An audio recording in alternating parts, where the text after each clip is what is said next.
So this session, and we'll see how my gas tank is this close to done. So we'll see how well I can do. And I couldn't go out to get more this week. I couldn't go see people. But this week we're going to try for the combined sheet and wire prong setting. Okay. And we'll be talking about several of the other shapes that we will also circle back around to. But because John sort of lumps them all in this section and he doesn't really give us quite his usual step-by-step in this part of the book. So we're going to have to piece a few things apart for order of operations. And I want to show, before we get started, some of the samples I've been working on so that you can see what we'll be covering if you take the Bezels Less Ordinary class with me. Just because this is fun stuff. This is just a few of the settings we're going to do, and they are based off of the settings that we have done thus far in chapter 3. Actually, most all of these are based on the chapter 3 settings. In essence, there are some settings we'll do that are not. Let's see if I can zoom in for you guys.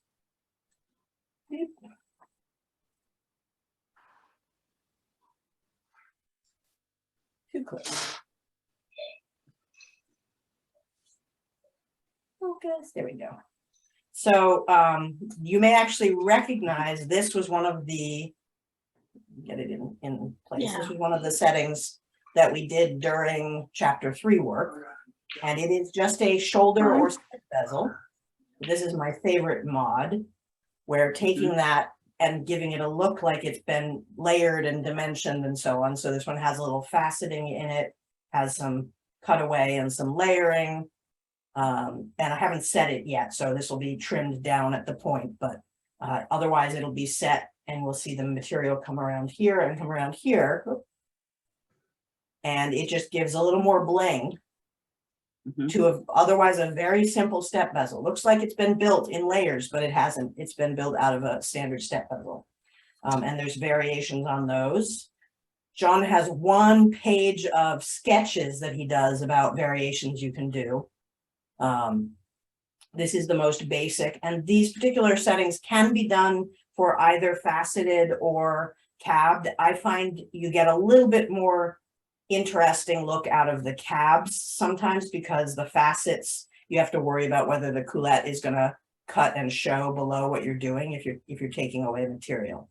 But again, starts with a simple shoulder bezel, and by combinations of sawing and filing and some tricks of creating a visual illusion, you get a dimensional look to the piece. And then these are built the way that step bezels are, but they are done in layers from the inside out. Let's see if I can get into screen a little bit better. Hang on. Where am I trying to go? Been away from this for a month and I can't remember where I have to move on the camera. There we go.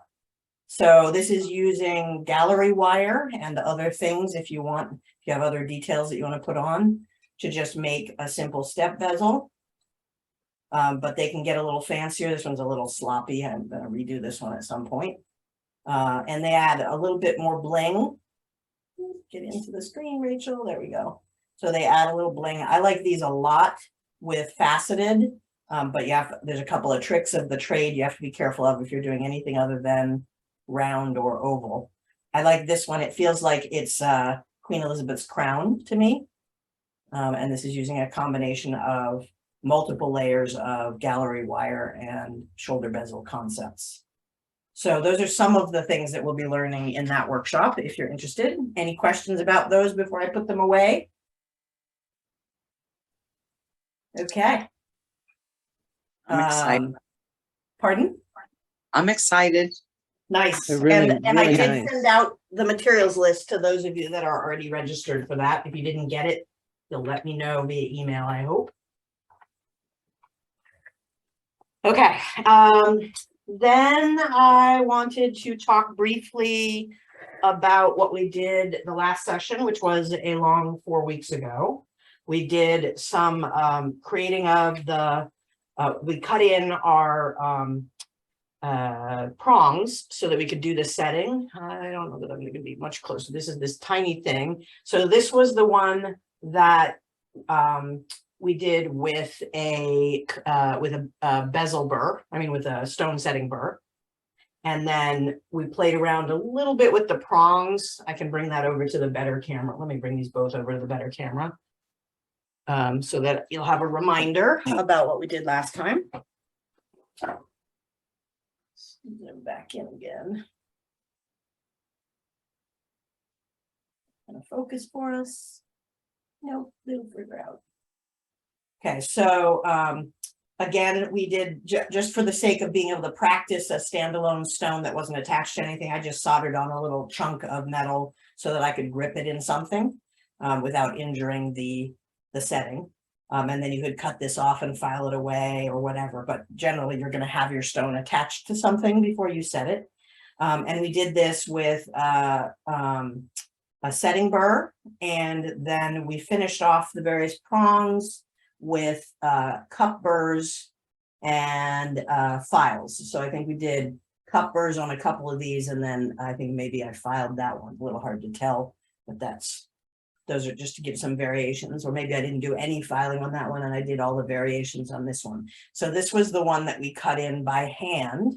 And one of the reasons that it's important to practice the hand cut in is that there's certain conditions where you won't be able to get to a prong with the the burr, right? It's either not a round setting, so it's much more challenging. It's not impossible. A lot of pros use heart burrs and cut in a single prong at a time.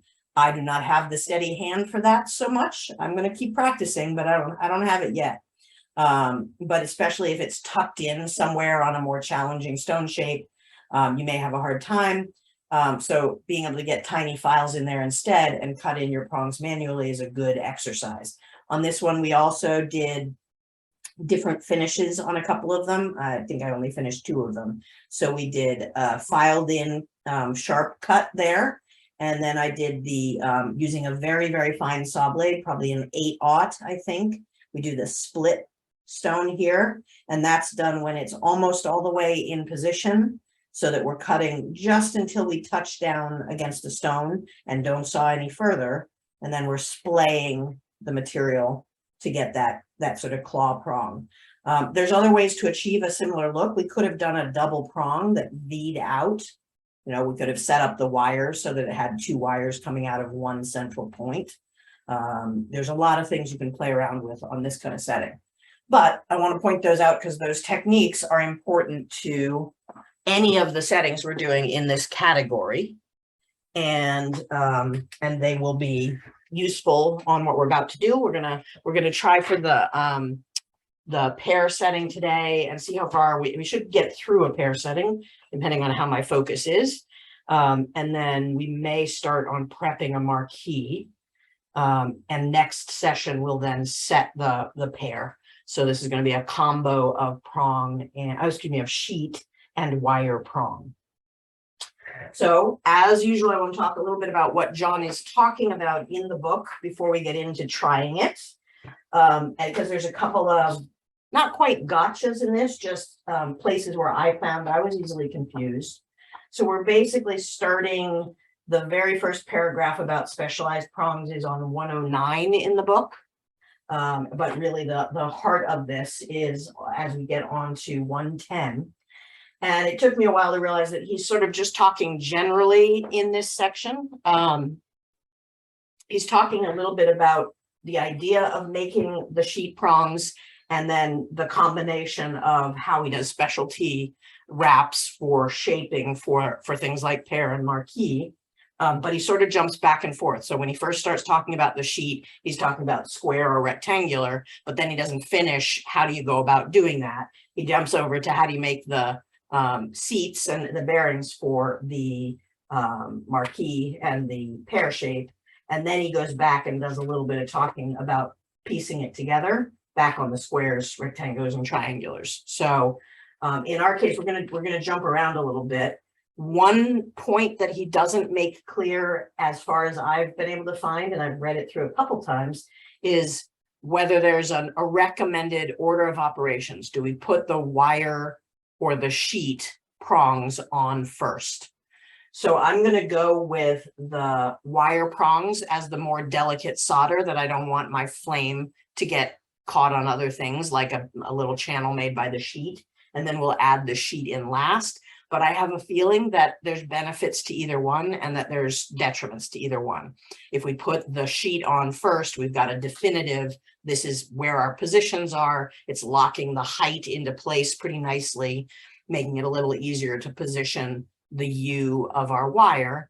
But if we put the wire in, then we can really see where our V needs to go and hopefully get our solder to flow a little more easily into something that's going to take the heat. I just don't want to I'm worried about overheating the wires after I have the sheet in place, because it may create a little oven or reflector back. I think it's sort of 6 of one, half dozen of the other. You're going to have a benefit to either version. And let's see, what else did I find that was a little odd in this? He also talks to us about some measurements in here as if they worked universally, and they definitely won't. So for example, up on the top of 110, he's talking about cutting a strip of 24 gauge sheet about 1/2 inch wide and at least 1 inch long. That's great for some size stones, but the real issue, don't just go by the book.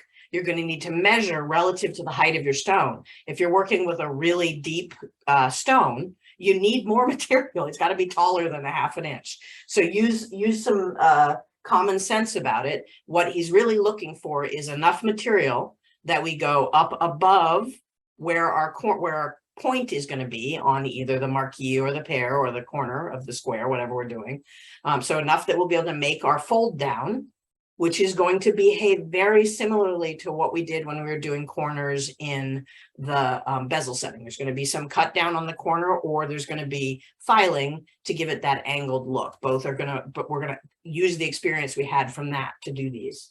But also he talks about making enough so that you can sort of shove it down into your brick as a support. So whereas with we can still hold it with the pliers like we do the U of the wire, but if we needed to, we could make a little indent into our fire brick or into whatever material you're using that is a little bit soft, that holds your V in place. So that 1/2 inch he's giving us is whatever average size stone he was using. And you just need to account for, do I have enough height and do I have enough width? Like if I've got a really, really fat stone, I've seen a couple of pear shapes that are really, really round, and I would want a little bit more material to get around the point of them. So use your judgment on that measurement. And let's see, I want to point out that in the course of making these, he is saying you can or you don't have to solder down the seams, because we're going to be making a fold just like we were doing when we were cutting for triangles for the step bezels or shoulder bezels. It's just a smaller version of that. My penchant is to solder it, just a quick solder with the hard solder to give myself that crease stability, because then I can really manipulate it if I need to. I worry that I don't want to have to think about, am I so cut through the wall that I may overheat and it'll open back out. I don't want it to flex wide again while I'm in the middle of soldering. So, oops, and I have not set myself to spotlight, so you guys are probably seeing me small. I always forget that step.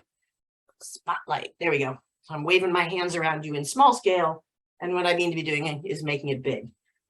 So those are a couple of the notes. Up on the right-hand column at the top of 110 is where he talks about if there's any doubt about stability, solder the seam with hard solder. And then we're going to be manipulating it and filing it for angles. I really like this. You can do a straight up and down sheet, but I really like the effect on this when you've got a little bit of an angle, sort of like a ship's prow at the front of the piece. And we're going to come back to the drawings down at the bottom of 110 when we do square, which will be a later setting. Let's see, he is also talking about, where is this? Something across the ends. Oh, then he reminds us that just like in our round and our oval, we can either do these top and bottom being the exact same height, in which case we have an upright setting, or we can do one a little smaller. Now, one of the things that I've found on a pear setting is because it's got one end that's round and one end that's pointed, I tend to end up with a not centered. Let me put this up on the whiteboard. I find it's hard to get a centered beneath smaller. So if this is our upper and we're making a smaller lower, I find it really challenging to get this set up so that I've got angle and angle. I find my difference in measurement often leaves me doing this, where I've got these lined up and these have a steeper angle. It's probably that I haven't done enough of them to practice them, but just be aware that that can happen. And it's not a bad look if you want it intentionally to be, because then you've got a nice stable, like, again, it looks a little bit like a ship to me, where you've got the prow steeply angling forward, following the line of the stone, which is kind of nice if you've got a fairly good size table and belly on the stone. It's my awful faceting drawing today. Then having the point, it sort of moves the piece in the direction of the point of the stone. It's less of a challenge to do that with a marquee because we have the same look at each end. So the angle you're aiming for is going to combine both of them. It's going to meet nicely. That is his note to us on the upper bearing, lower bearing issue on 111. And let's see, any other notes I wanted to point out before we jump in? I think those were the biggies. Yeah. Any questions before we leap in? Okay. So we're starting with our straightened already before we got here, mostly 16 gauge wire, sterling. Prongs out of fine silver are going to be a little tricky. They're likely to come loose. And I don't have any bigger pear stones left. I think I used them all in our prior setting and already set them, so I couldn't do anything with it. So we're going to do this little amethyst that I've got. And we're starting out by making something that is going to be both loops of the bearings at once. So we're going to take something that is going to get us twice around the point, plus a little excess to make up for it. So I'm just putting a bend where I know I'm going to get two good loops out of it. And combination of hammer and or hand tools is going to get this pinched nice and close together. Trying not to mark it up, but just trying to get it squeezed tight. Wrecked our relative straightness of the material. So this is all I've got for my base fold. I'm going to snip that so that I just have a nice manageable sized piece. And from this, we're going to make our two bearings at the same time. So halfway down roughly is what we're looking for, so that we cross over. So I'm going to eyeball this. You can absolutely measure it if you want to, but we're looking for something that is a millimeter or two smaller than the round end. This may be a little big now that I'm looking at it. Because the metal has spring back, we want to have something a little smaller. And he very often would use a Sharpie marker as a fairly standard size. Now, if you think about it, that's way too small. It's not a bad baseline. See if it works for this stone, in fact.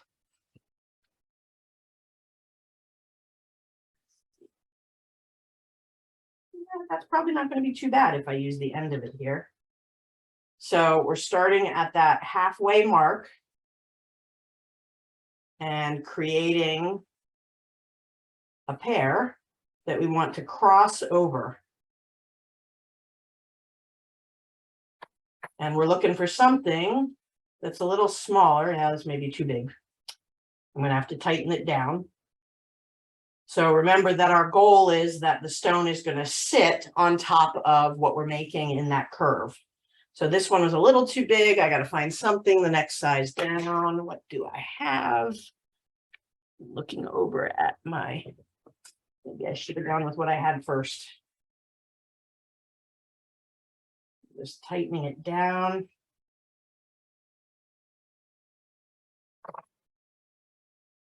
And the thing about the pear cuts is that there are some nice proportions to them, but a lot of times I'll find, especially if somebody's using low grade material, they're going to cut a very deep belly on it. And so I have bought by accident, I bought some stones where the belly sort of tucks out beyond the edge of the stone. It's no good for setting, not in a basket setting anyway. There are other ways to set it. But this is a fairly decent cut. I think I need that a little smaller. I'm gonna bring in my pliers to help me get this pulled a little bit more.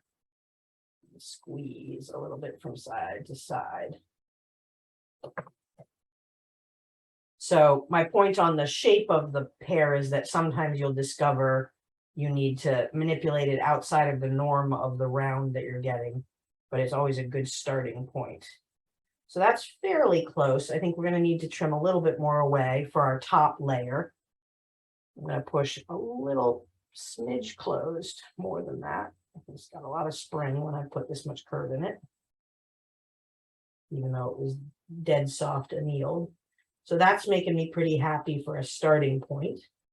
All right. And because we've done these together, we now have two that if we want to do the same height between each one, all we're doing is clipping them and we're in good shape. In this case, we're gonna I'm gonna do one a little bit smaller because I prefer that look. And John just has you clip off the fold over point so that you now have two of the little fishies, and one of them is going to become the top, right? And he doesn't give a lot of specifics in this section about how he prefers to cut things, but based on our experience from the way he had us cut for the step bezels, he's going to want us cutting through to get the neat finish at the end. That gets us the most pointy way. If that doesn't work for you, that's okay. You can also cut one along the angle of the other, and so they meet up to each other, and then you file your point a little bit. You do a little cleanup on the filing. For me, that's the way I learned originally, so I tend to go to it. But for John's project's sake, I'm going to try and do it the way I think he might have had us do this. If I can figure out, I cleaned up the stuff so well that I can't find my burr knife. There we go. So I'm just going to tuck inside of this. Am I still on screen? And I'm going to see if I can hold this in such a way that I'm just cutting down both pieces at once, straight through.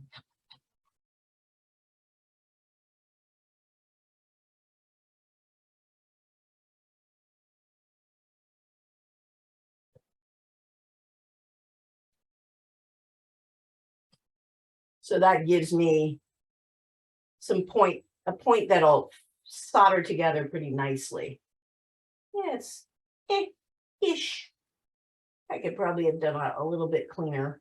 One of them is a little bit longer cut than the other.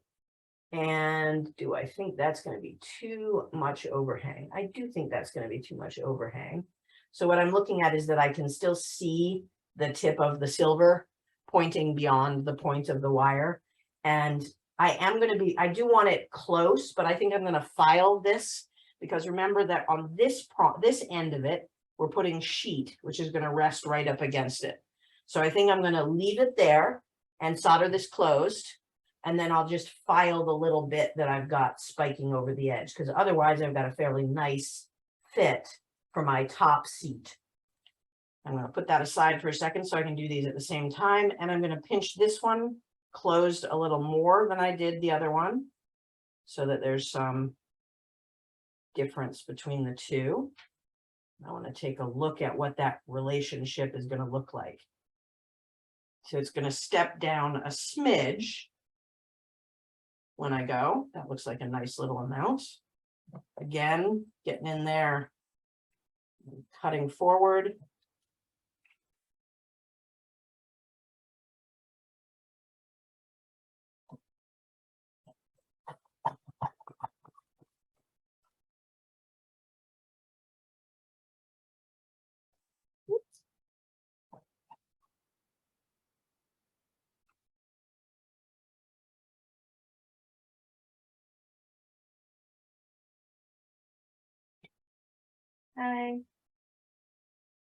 I did a bit of a messy cut on one of these, so I'm gonna pull the side out of the way, one side out of the way, and try and clean up with the saw.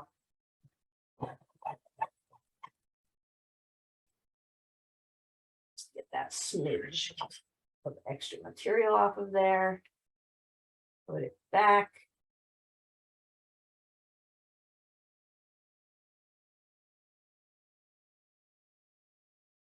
Okay, so we've got our upper and lower. We're gonna pop on, I'm sorry, I keep putting my head in front of your view. I'm gonna pop us back over to the soldering block and zoom back out a bit. I'm not at the soldering block yet. There we go. All right, and hard solder. Remember that John has asked us to use hard solder for all of the stages of prong setting if we can. And I put my goggles down somewhere when I cleaned up. Ah, they're probably upstairs. I'm gonna get my second pair of goggles.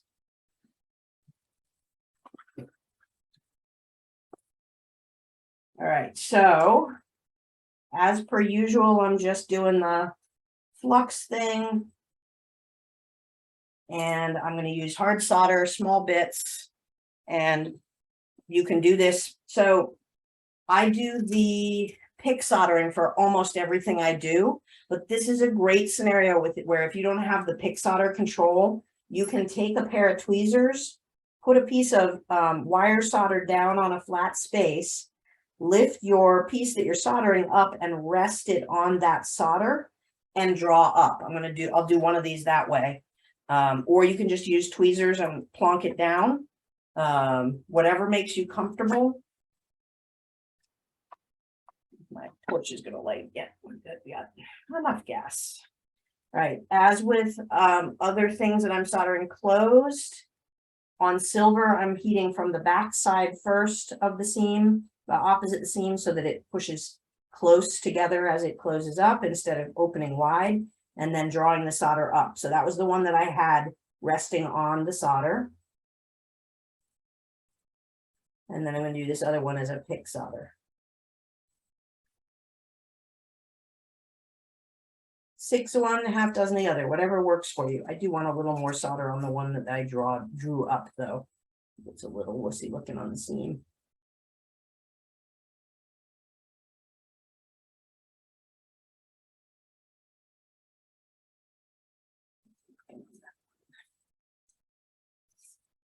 Good.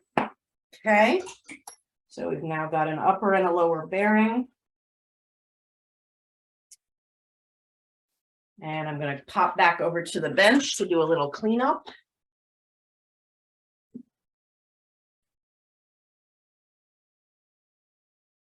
And always, as always, feel free to pop on with questions if you've got them.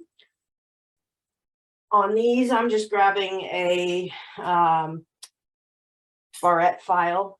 You know me and my go-to files, barrette file to clean and follow the line of the point that I want.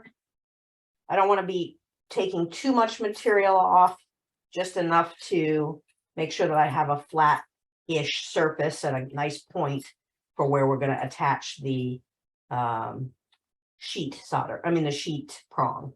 And I've got a little extra knob from the way that I cut this that I'm just trying to clear out.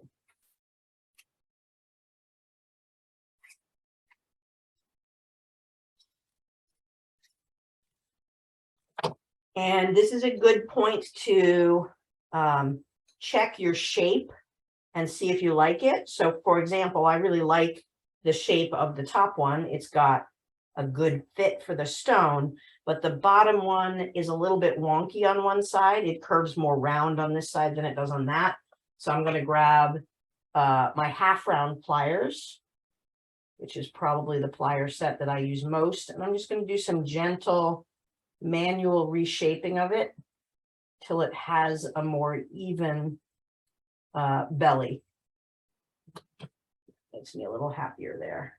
Nope, nope, still a little bit more, a little higher up.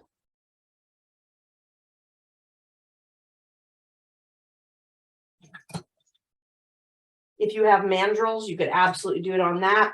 The thing about a pear-shaped mandrel is that it's only got one proportion to it. So if your pear shape is a little wider at one end or narrower at one end than the mandrel you're using, you're not really getting a following shape. So is that showing to you guys the proportions that I've got, how one is ever so slightly smaller? Did my Zoom disconnect for me? Oh, no, I got something that popped up on my screen that didn't look. You're there. I'm there? Okay, good. So are you guys able to see how ever so slightly much smaller I've made the lower bearing? Yes. Yes. Yep. Good, good. All right, so we've got that set. We're going to put that aside and treat this just like we would the round and make ourselves a bit of a U, because what we're going to do for this design, we're gonna emulate what he did on the drawings. Find my high quality eraser here. So we're going to emulate what he's done, which is put wire prongs here and put sheet prongs here. Okay. Now, nothing says we couldn't do more prongs. Like there's nothing that says we couldn't do one on the back if we wanted, or a double pair. In fact, when we get to the marquee, his drawings have 2 sets of prongs and the wire on the back, I mean the sheet on the back and the front, but we don't need that much. 3 points is plenty, and we actually technically have 4 points with this because we have 1, 2, 3, and 4, right? So a design that we could use on a pair, slightly less stable but not impossible, is a single prong off of the back, because we've got it held from this end and we've got 2 points held, so we're holding our piece comfortably. In the earlier chapter, John talked about the fact that you really only need 2 points to hold most stones. I am iffy on that, unless it's a perfectly calibrated stone and you work in materials that are not going to, that have the prongs peel up easily. It's so risky. It's so much easier to lose a stone when you only have 2 points of contact than when you have 3. And the real thing is we're working mostly with consistent shapes, but if we have, say, an abstract stone that has something like this, your points, your positions of 3 points matter, because what you're looking for is there any gap between the points where something has enough room to slip out, right? So I could do prong, prong, and prong, or I could do prong and prong. But when I do that, there's this way, this total dimension could slide out if something goes wrong. Whereas as soon as I put a prong over here, if I only have 2, it can slide out that way, because again, there's one side that is larger than the containment points between it. Is that making any sense at all? I hope. Okay. Yeah. So that's why I tend to avoid the 2-prong situation. But again, looking at this from the top down, when we do this, we really have, even if we were to only put a single prong at the end and do the sheets on the other side, the sheet counts as 2 prong points because it's pushing from 2 directions. So there's not a spot at which our stone has a width it could fall through. In this case, though, we're going to stick with what he's drawn and do this. The biggest risk in this case is if you put your prongs too far up. So if we think about that concept of big gaps, and I've got a belly shape like that, if I put my prongs here and here, what have I done? I've made a spot. It could slide out that way, right? So the positioning of these prongs, even though we're keeping the number down, is important. We want it here or here. It can come in from either side so that it's before the widest point of the stone. Okay. It's another reason that I tend to do a lot with combo prong and step, meaning that if it has a little bit more material that it's set in, even if we haven't pushed all that material down, it's a little bit less likely that it's going to go sliding off when a prong loosens up or something, because there's something that it's the heart of the stone is resting in, to give it a little bit more fight when something tries to move it out of the way. So we are going to go first with making that paired prong, which, just like we did for the round, is simply, we are going to make a U, and that U is going to be based on the same shape, same size device that we did as a starting point, because we know that fits us somewhere in the vicinity of our largest point, right? So that's going to be a good spot. If I made it much wider so that it came past that point, that would be a problem. But here gets me to a nice spot. I'm not at a good angle for you guys to see. Do that demo again. So if I'm doing something that's hitting here at the end, I'm in good shape. As soon as I get it wide enough that it moves up, it starts to be able to slide out. Okay. So I'm going to keep this little U fairly snug.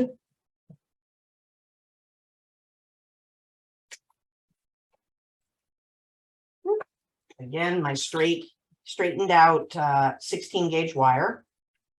And we're going to, just like with the round that we did, we're going to start with our bottom bearing and mark it out. So I'm going to find my good Sharpies. Where did I put them? Man, when I clean up, I can't find anything. Right, and this is another one of those situations where if I had thought about it, I would have my little paper guides that I made for you guys, which I think I have completely tucked away. So instead, I'm going to see about just using a piece of graph paper so that we can get a nice, neat position, parallel points on the stone. So I think I'm going to go with where it meets here and here. It's going to be a little tricky at the very end there, but it's going to be fairly tight. I want to go a little wider than that, or it's going to look wonky. Let's try that. Over.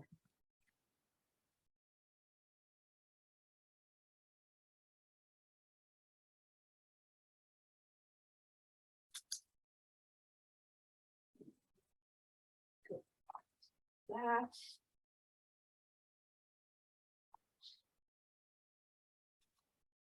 So as before, we're just putting a mark line in with the saw blade as a starting point.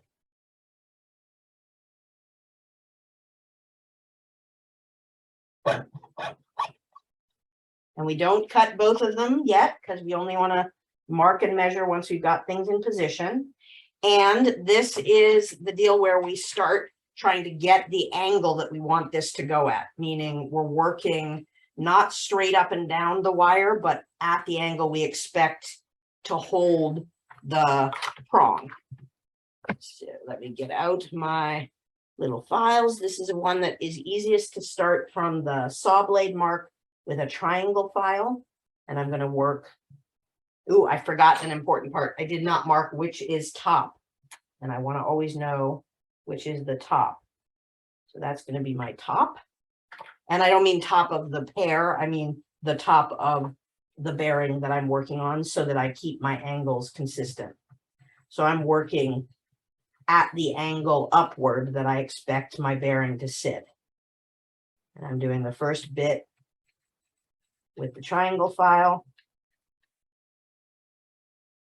And then because I'm using round wire, I'm going to switch to my little round file. Still keeping with that angle, because then the wire will be inclined in the direction that I want it to be.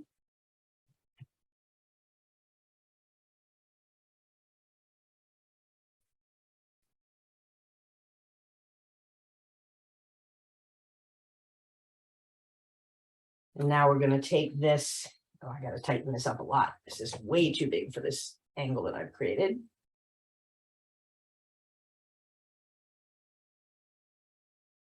I'm just making sure I keep my lines straight on the U.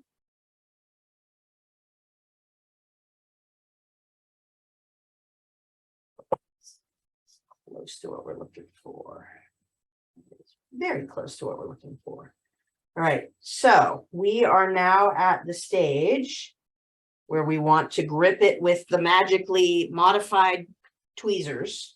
If you are new enough that you haven't seen the tweezers activity, it's in an earlier session where we've filed a pair of cross-locking tweezers down so that there is a straight channel on one side and then perpendicular to that, a series of cuts on the other side. And what this lets us do is hold, when I can get my fumbly fingers out of the way, hold the wire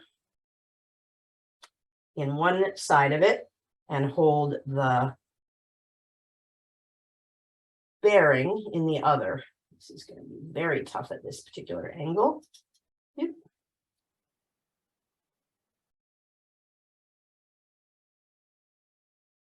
Bear with me, gang. I'm feeling a little fat-fingered today.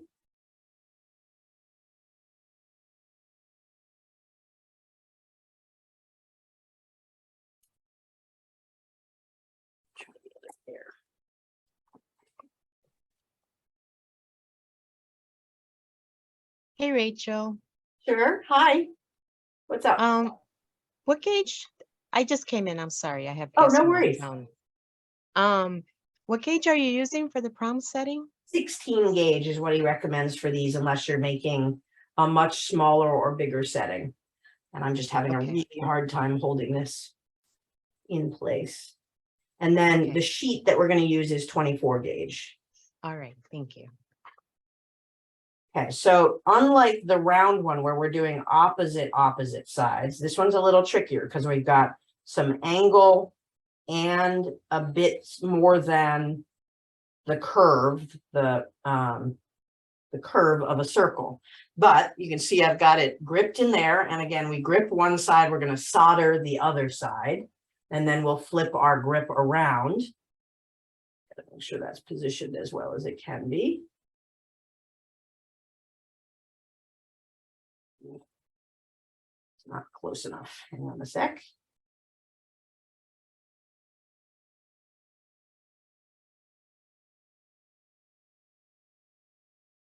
All right, that makes me happier. All right, so I'm going to pop over.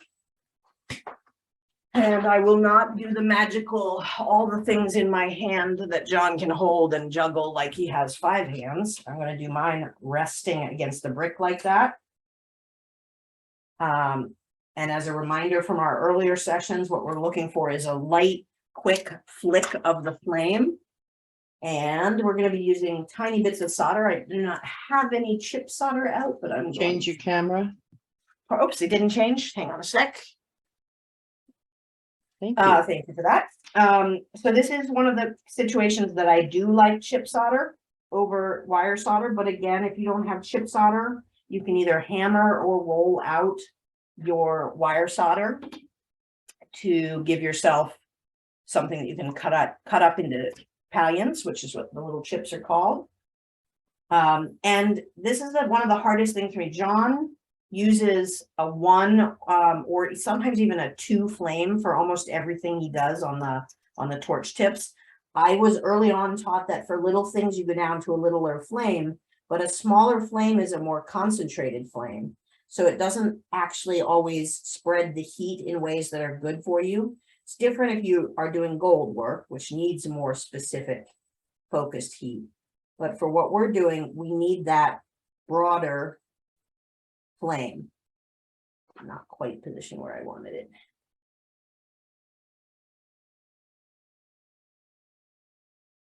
And what I'm trying to do is get my solder positioned just inside of the join point so that it flows between the wire and the frame. And it didn't, it rolled on top of it, so I'm going to have to reposition.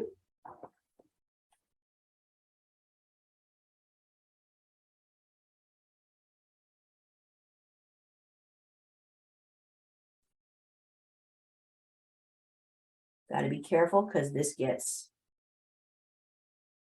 hot quickly and the wire really wants to take off on you, wants to do other things. Come here, little guys. This is also quite dirty. I think I'm going to need to pickle it after I do this step.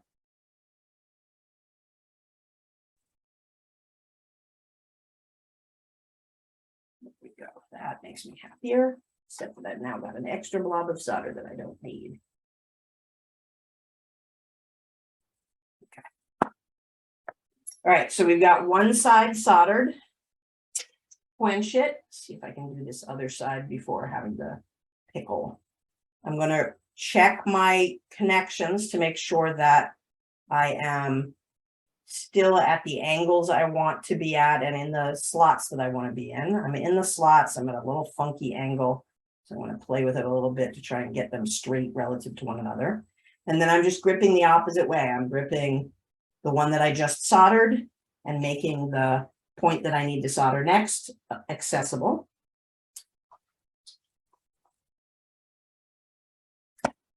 And once again, this is all done with hard solder.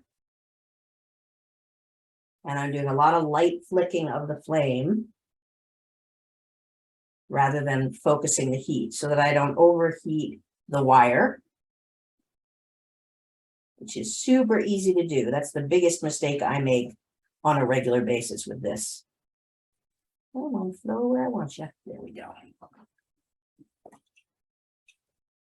All right, so now we've got a nice join of the first stage of things. Don't worry if this part is a little wonky because we're cutting that away. What you care about is you have enough material going at the right angles on that one. I'm going to toss that in the pickle briefly, and then we'll line it up with the next bearing. This is the top bearing, and get that bearing marked and filed. And then we'll come back and make the prong. Actually, we'll prep our sheet prong while we're waiting for that to come out of the pickle. So we have that 1/2 inch, in this case, strip of 24 gauge. You can go heavier with this. You just shouldn't go lighter. It's sort of, that's bare bones. I would probably be going to a 22 on most stones, personally. But I'm going to go with the materials that we have been recommended. And I'm going to, before I do much with this, I'm going to do a little flattening of it because it's a little wonky from being cut.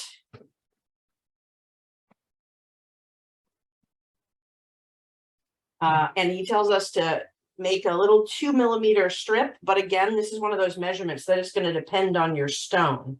So what you're aiming for is something that looks good and supports the stone. On my stone, it happens that that 2 millimeter mark is probably a good one, give or take. But for example, if I had twice the size stone, I might want something a little wider going around the prongs to give it a little bit more proportion to what I'm doing. It's going to be about your design. Once you get past the bare bones, has it bent around the corner to hold the stone. So I'm going to go with a couple millimeters, and you're going to want to leave yourself enough material to file and clean up because we're working with a very tiny component. And especially if you want to get an angle on it, it's going to be maybe 2 millimeters at the top and go down to what, 1 millimeter or 1.5 millimeters down the bottom. Or do you want it 2 millimeters at the bottom? So you need to start, if you're going to angle it, you need to start with 3 millimeters up top. It's about your design aesthetic on this one. I'm also going to square this up because my end is definitely not square right now. So let me trim a little off of this.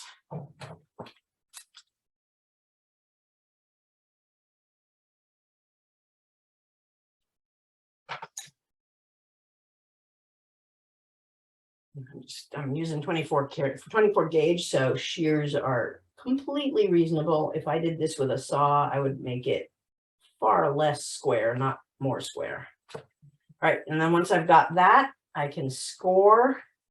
I'm going to actually blacken this so that you guys can see what I'm scoring.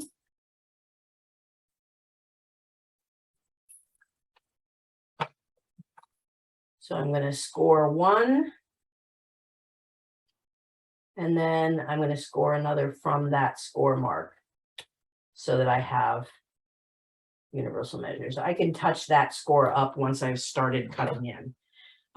Just like with our cornering on other, on the step bezels and so on, and anything pointed, we're going to start with a careful sawing down the line and not going all the way through. We just need to make the line have a little bit of bite to it so that when we now take the triangle file to it, which I keep putting down in the midst of other files and losing, there we go. When we take the triangle file to it, we have a little bit of material to line us up. As with our earlier projects, because we all tend to file different ways and not always a consistent stroke, we're going to do some of our filing from one side, flip the piece around, and do some of the filing from the other side to make a nice even path. And this one is going to be just enough to get us a good fold, which is going to be somewhere between 1/2 and 2/3. And I find that the pliers I want to use most with this are going to be my parallel jaw pliers. You can also use a good pair of flat pliers. In either case, remember that what we're doing is we're pushing the metal to the plier. We're not using the pliers to manipulate the fold. So by doing it that way, we're basically making a wall against which it lands. You can even go so far as to tap it into place if you want to. So we've made our 90-degree bend, which may or may not be enough for what we're doing.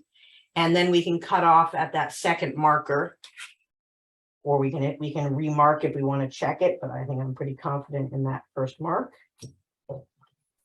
And I've got a baseline for my V, which is going to be close to the angle I need for the top of this pear. I think I'm going to need to squeeze it in a little bit closer, but it's a good starting point. Okay, so I'm just going to manipulate this a tiny bit with the pliers and my fingers, trying to get it more than 90 degrees. If you're having a real hard time and it won't go past that 90 degrees, just like on our earlier projects, you're going to take your saw blade and run it a couple times down the existing seam line and push in a little bit more. Run it down and push in more with the pliers, not with your fingers. If you use your fingers, you're gonna add curvature to things that you don't want curves in. So it's just a tiny bit, like 2 or 3 saw strokes, push it in. 2 or 3 saw strokes, push it in. That makes me much happier. So that's a nice snug fit. That little tiny bit made a lot of difference, right? And again, John says you can or you don't have to. It's up to you whether you put solder down the center. I am going to choose to because I find it gives me a little more confidence in later stages of soldering. So I'm just setting up this little device that I've got cut. Putting some flux down there.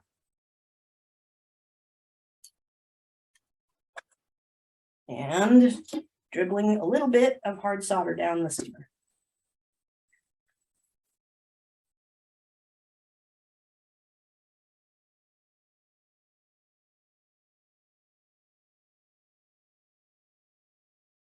Yep. That one's the guy.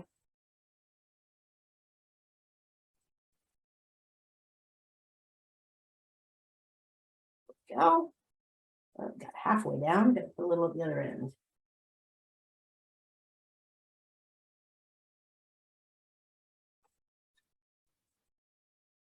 All right, that makes me happy.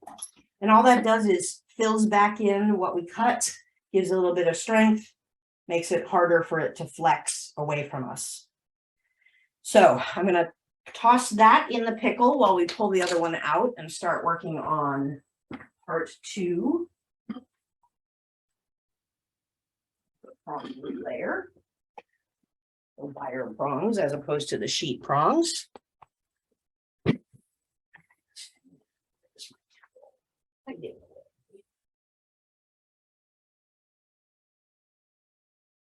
Okay, so we now have the starting point, and we're going to now put the next one in place. So we've got a position. We got to make sure that we're bent as far back as we want to be if we're trying to angle things, because that's going to be part of this, is how does our second one fit? If we have it going straight up and down, we're going to get that situation where that I drew on the board, where the end of the curved end of our stone is going to be straight up and down, and it's going to be ship's bow at the front. Take out that board again to remind you guys what I'm talking about. So right now we have the bottom one, and we've got these prongs here. If we leave the prongs upright, it's likely that our top piece will just line straight up and the heavy angle will be all at the front. But if we take the time to get these positioned back, bent back a little bit, then our upper piece will sit back in the prong situation a little bit better, and we'll have sort of a balance between the front of the ship and the back of the ship in the angles.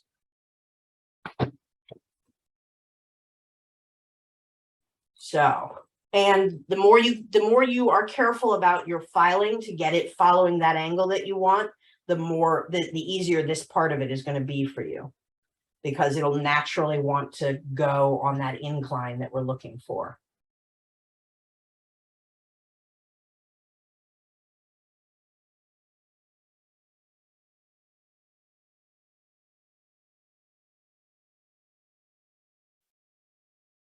So what I'm looking for as I straighten these and move them around a little bit is, am I going equally out and equally back from both of these, so that when I put this next one in, it has a consistent look and my point still lines up, right? So one of the things I've had happen is it'll go a little wonky, and the top point, the top setting, will be off center of the other one. Now, the more careful you are at all the earlier steps, the less likely that is to happen. We also have to decide how much higher up we want it, how much room we want between the two layers.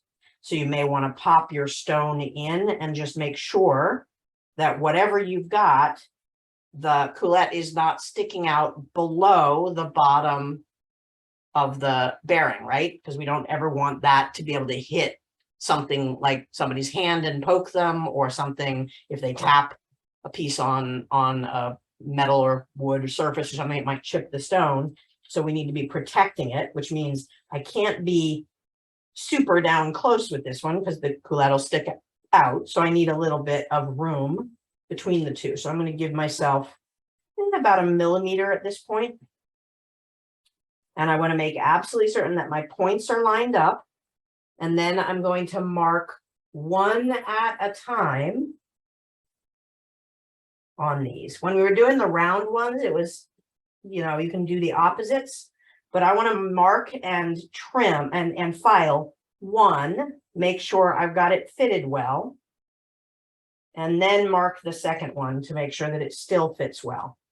And I forgot to mark the tops again. To do that, that'll throw me. This is my top.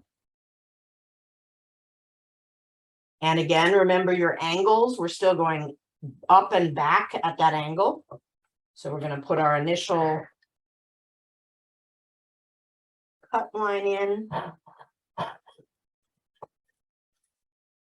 with the saw, then move to the triangle file.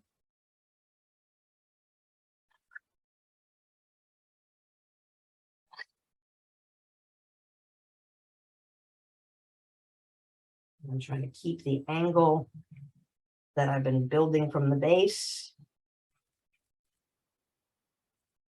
I'm going to use the round file, keep putting down. One. There we go.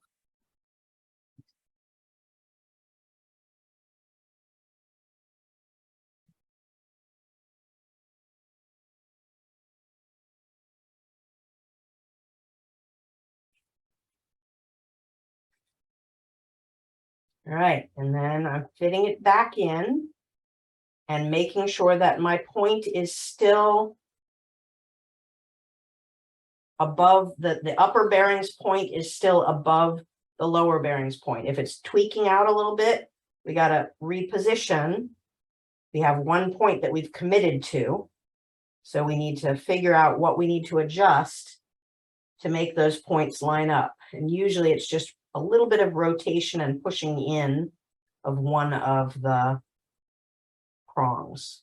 Make sure I'm up high enough. Good.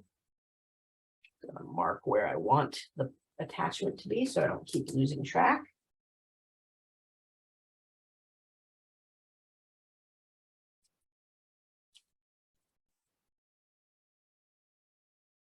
And I'm marking where my last prong is going to sit. Okay. Cut this in.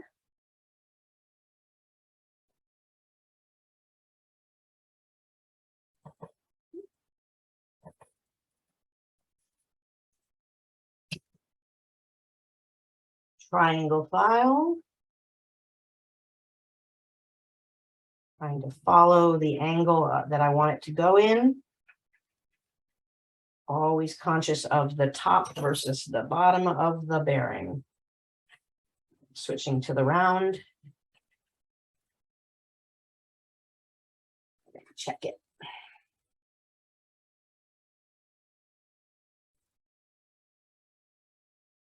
And if you've done this well, prongs are going to be over the top of one. Your point is going to be over the top of it. I'm a little bit off, so I've got to do some kind of correction. Think about what the, whoops, that is not the correction I want to do. Perfect.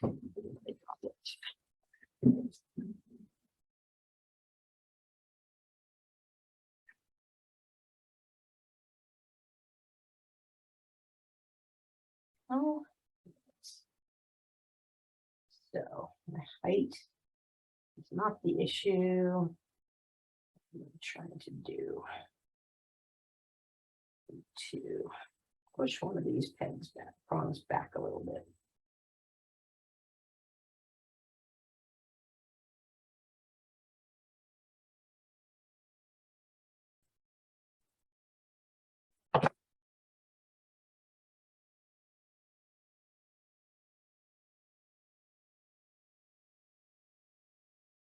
Yep, overcompensated.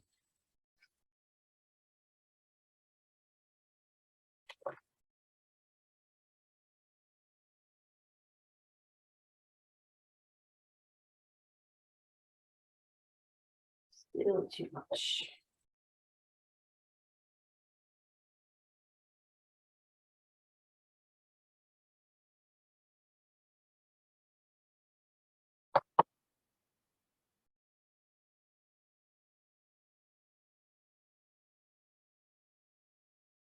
This.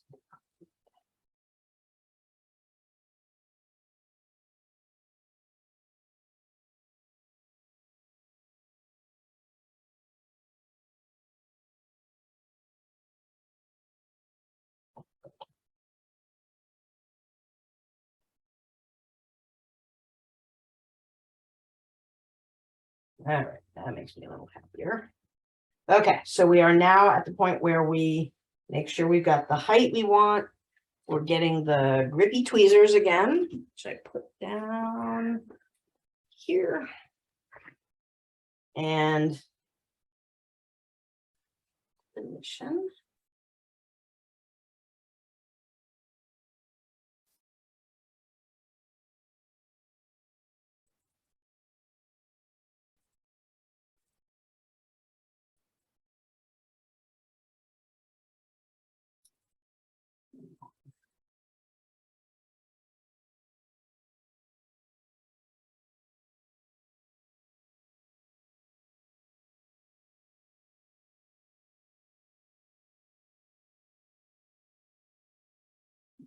go.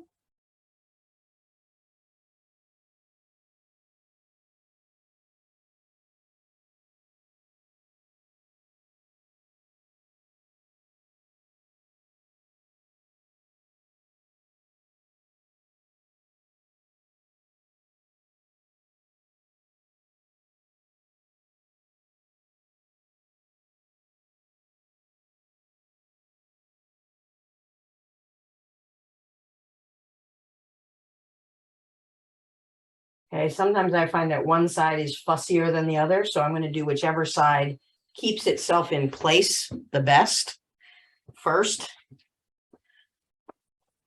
So, here we go. And don't stress that your points are together unless you overheat them and the solder flows. You're not going to have a problem because we're just doing one point here.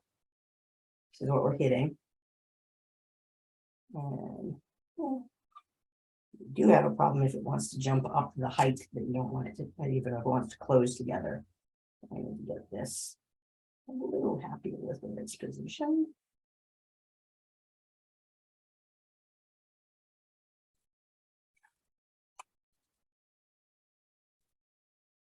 Okay, back to the hard solder. Make sure it's still in its little track that we filed for it.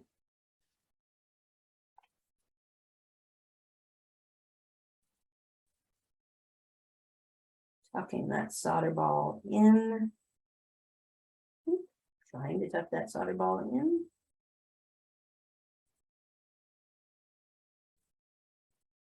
Quick flicks past. Watching the prong because it's going to want to get overheated. There we go. Okay, quench that. And just like we were being careful on our rounds, we pause between each phase and make the appropriate corrections. So I'm going to come back to the bench. And it's our last chance to move things around before we lock it in. So you can see that it's a little wonky still and it's not quite lined up where I want it to be. So I need to push this around a little bit.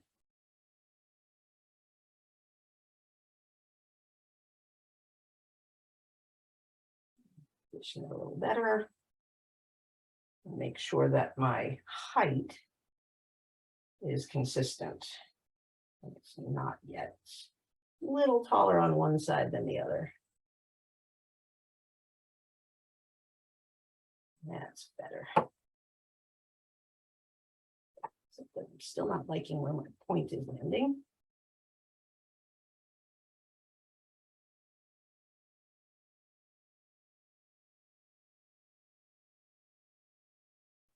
So I probably could have filed a little bit further out on one of these prongs. In fact, I'm going to see if I can get in there and touch it up a little bit, widen it a little bit, because it's not wanting to stay slotted where I want it. Can I get in there with this? I'm going to take the risk to move one of the prongs way out of the way and just widen this upper slot a little bit more.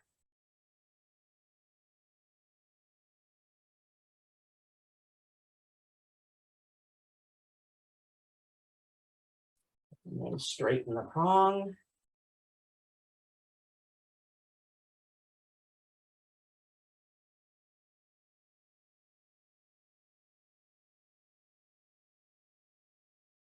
Put this back into place, see if that's a little happier.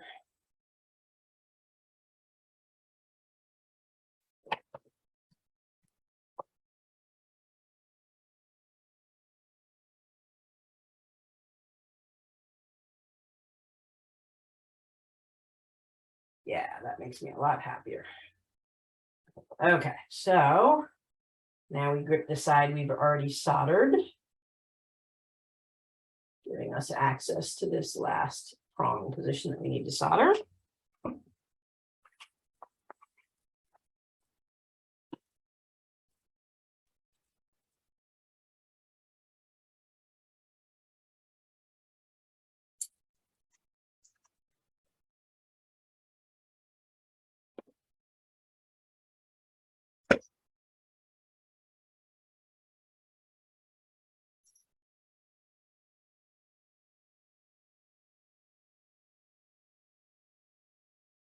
hard solder. Oops, way too much hard solder. Tucking it inside.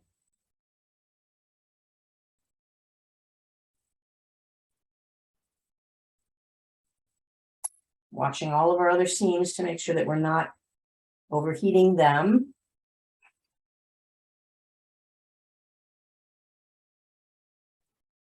Until it flows through.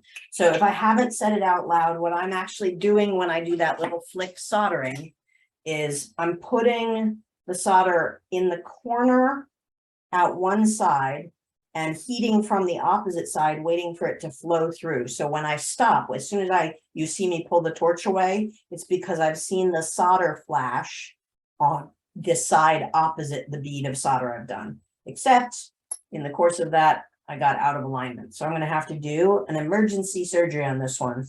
So what I'm seeing as I'm holding it up is that I've got more distance here than I do here.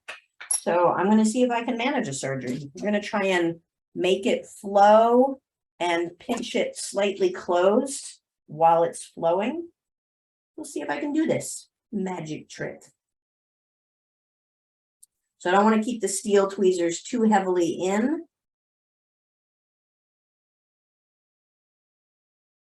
Come on. Oops, moved the wrong one.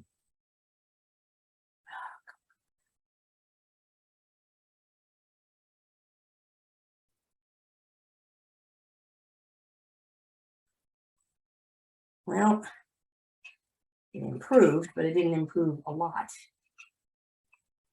Let's see. Let me fix this for you.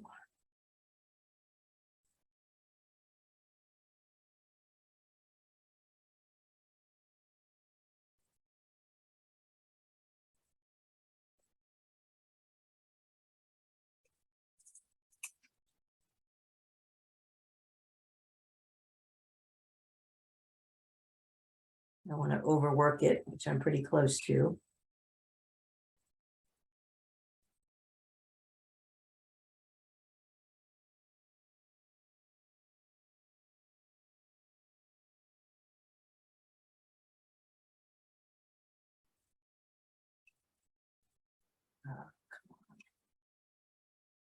All right, I've got to quench this and pickle it and see if I can correct it better than that. Because it's one side is ever so slightly lower down than the other because I managed to misalign it on the way out. I think that's recoverable without resoldering. Let's see how we're looking. Yeah, it's messy.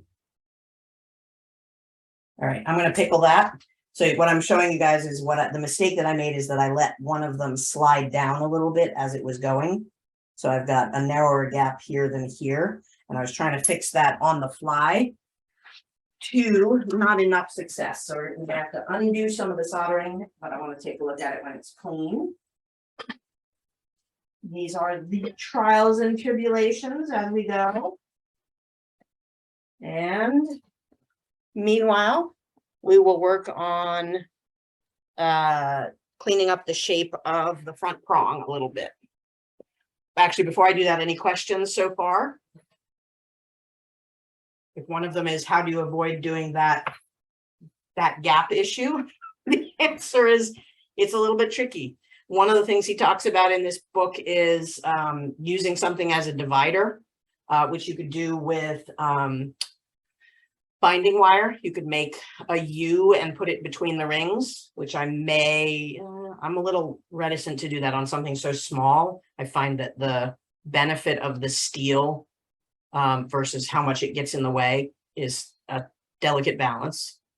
But otherwise it's about notching it and making it fit where you want and just being really, really careful. Any questions out there while I'm waiting? Any people out there?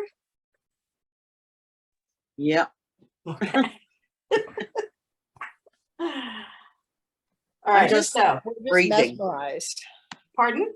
We needed to take a nice breath because we held our breath. I'm sure I did for a while. It is a delicate process. It's a fun one though. And so part of it is concentration while also describing what I'm doing is a little hard. But even if I weren't, if nobody was on screen with me, I would be having those kinds of challenges on my everyday practice. It's just a challenging exercise, that many solder points, and it only gets worse the more prongs you put down. So it is what it is. This is how we learn.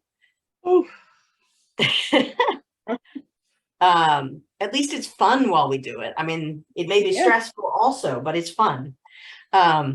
Unless there are other questions, I'm going to pop back and show you what we're going to do with this, which is going to be our last prong. And I'm just going to, if I can figure out where I put my dividers. So we had done the, whatever it is, 1.5 millimeters, 2 millimeters thing. I'm going to take one end and make a mark on each side that is about halfway, a little bit less. Oops, going to put it in the right spot though. Use my Sharpie, that it will make it easier. All things are better with Sharpies. Yeah, do it the other side so I haven't got double marks. So I'm just making a point at which I want to file to when I'm angling things. So what I really care about is the bottom of this mark versus the top of the piece. And I'm going to try to get my straight edge in there and mark that diagonal so that I know what I'm filing to. Sharpie. There we go. Okay.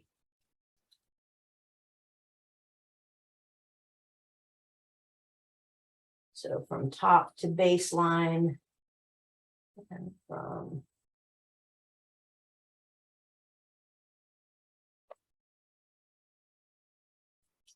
off the toe, that is not at all where I wanted to be.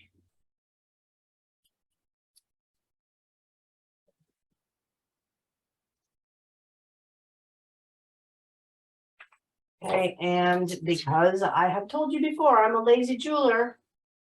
Instead of starting by filing all the way through, I'm going to trim when I can trim with shears. So I'm trimming just outside of the line I've made on both of these.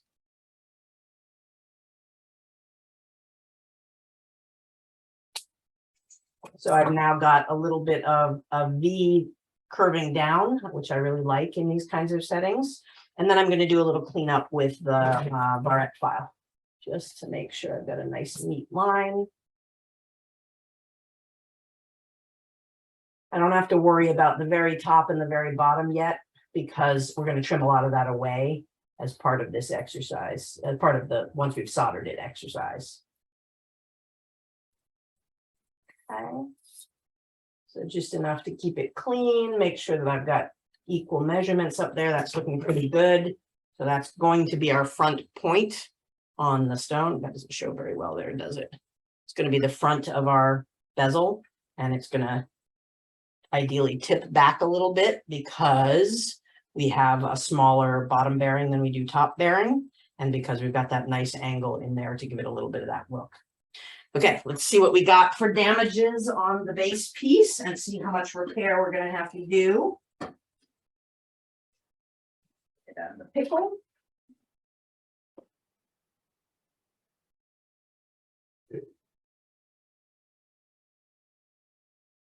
All right, so yeah, we definitely are out of whack. On the plus side, the points line up really well right now. So let's see what we need to do for recovery on this a little bit. So part of what happened is that the front went down and got out of straight, you know, the bearing is no longer quite straight. I put so much heat on it. And part of it is that problem that started, which was that they are not well gapped, not well spaced. I'm going to actually clip away some of my U, because that's actually giving me a harder time making the correction. It's getting in the way.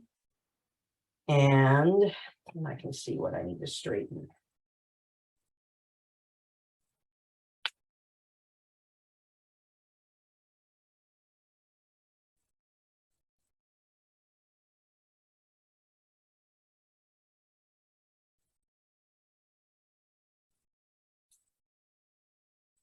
Okay, so I need to lift this upper bearing up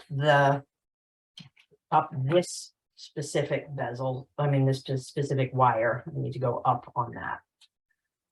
And let's think about what we can put in the way so that we don't muck with the lower bearing.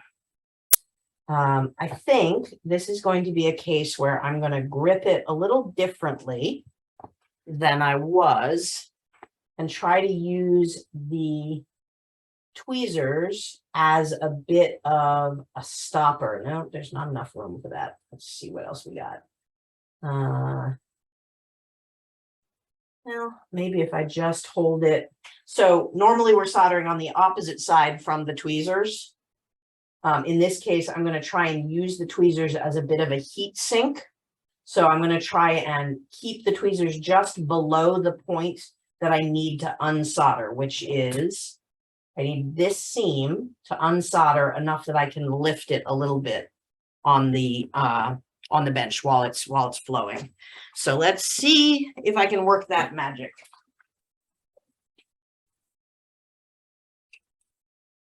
Who the heck knows? We'll find out together.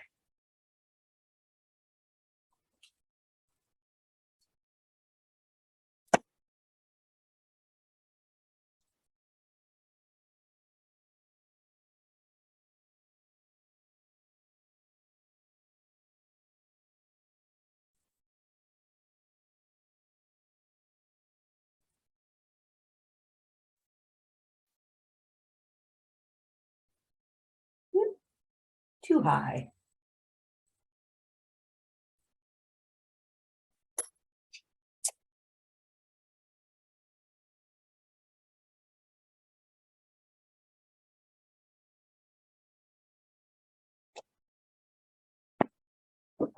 Bear with me while I get some pliers and play around a little bit.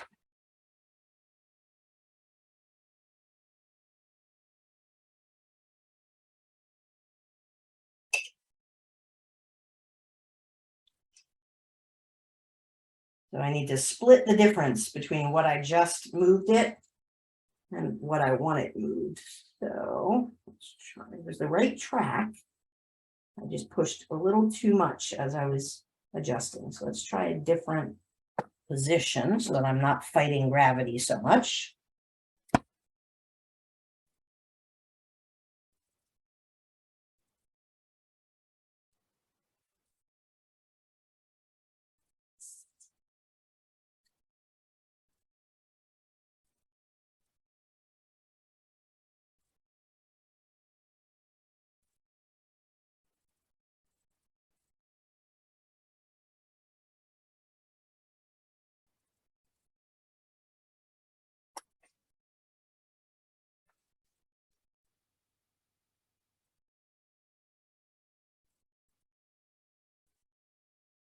Yep. Go. Well, let's see. That pass, we got the gapping right, but it may have thrown the points out of whack. Let's see what happened, what it looks like once I tweak it with the tweezers. Oh no, that's gonna actually probably have done it. It ain't beautiful. It's a little off sides, so I'll have to do a little correction. But it's better than it was.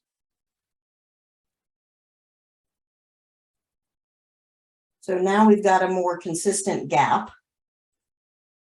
But we got a little bit of wobbly on the upper bearing in terms of where it is relative to the lower bearing. So I think that's more that my wires have warped a little bit in the amount of heat that I put on them. I'm just going to do a little straightening, a little corrective action. We still want the points to be over one another. Yeah, that's going to be recoverable, I think. It ain't perfect. I would probably redo this from scratch. But it's closer than it was, so I'm going to leave it there for now, and we're going to put that front on so you guys can see what it looks like. And we'll go from there, but before I do that, I want to pickle it again. So the thing to remember about those attempts at correction, besides that you should try them, even if you're going to redo your piece, even if you know you're going to redo it, you should try them because you learn a lot more by doing repairs than just doing, I'm going to make a new one every time. Repairs will teach you that there are certain things that are recoverable in the moment.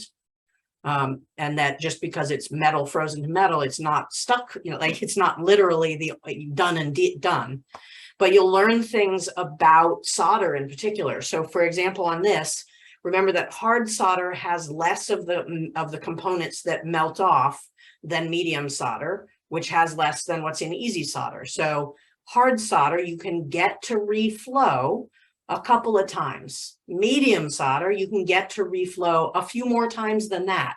But medium solder, the more you flow medium solder, the more it starts to act like hard solder because we've burned off the other components in it. And so part of what you're learning in doing the repairs is how much can you get away with? And I pushed the boundaries of that solder a lot, that hard solder. Sometimes you can make it flow better by adding a tiny smidge more. Because we're working with such tiny solders, I didn't want to do that. I would already be flooding it. But that, how much can I move it, and what it's like that game of operation. How much can I touch it with the right tool at the right time? So it's learning that you want to have your steel tweezers that you're going to use to push something in the outer cone of the heat, not right in the flame. If you get it in the flame, it's going to get bright red hot. You're going to touch down on something and it's either going to stick to it in the worst case situation, or it's going to overheat an area and mangle it. But if you keep it too far out and they're cold when you touch it, it's not going to do a lot of good. The solder is going to freeze up again in reaction to the cold metal. So it's learning those kinds of distance things and which tool is the right tool. So you saw me using the pick and the tweezers. At one point I put the pick down because I realized it was too light. It wasn't going to bully the material the way I wanted. But the pick is a better tool if I can get away with it because it doesn't have that heat sink factor of the larger tweezers. So the tweezers are my last ditch if I really need to manipulate something, but I then have to fight just how much I pinch something. It's really easy to over pinch, which is what happened to me that first time I was making a correction. Is I was pushing and I pushed too far, too fast because there was too much spring in the tweezers. So I put more power behind it than I meant to. So those are the kinds of things that before you give up on something as a disaster, as having not done what you want, use it to the ends of the earth, push it to its limits, see what you can do to correct something, and your everyday soldering and practice will be a lot improved by it. So I think of these as wins, even though I would redo the prong setting for a finished project because I'm not going to be happy with it because it's got a little bit of warp in the wires the way it's working right now. Let me see if that's out of the pickle yet, or should be out of the pickle. So Rachel, I have a question about the Sure. process that you just said right now. So Yeah. my concern sometimes is I always remember to go hard, and at the very last beat, it would be easy.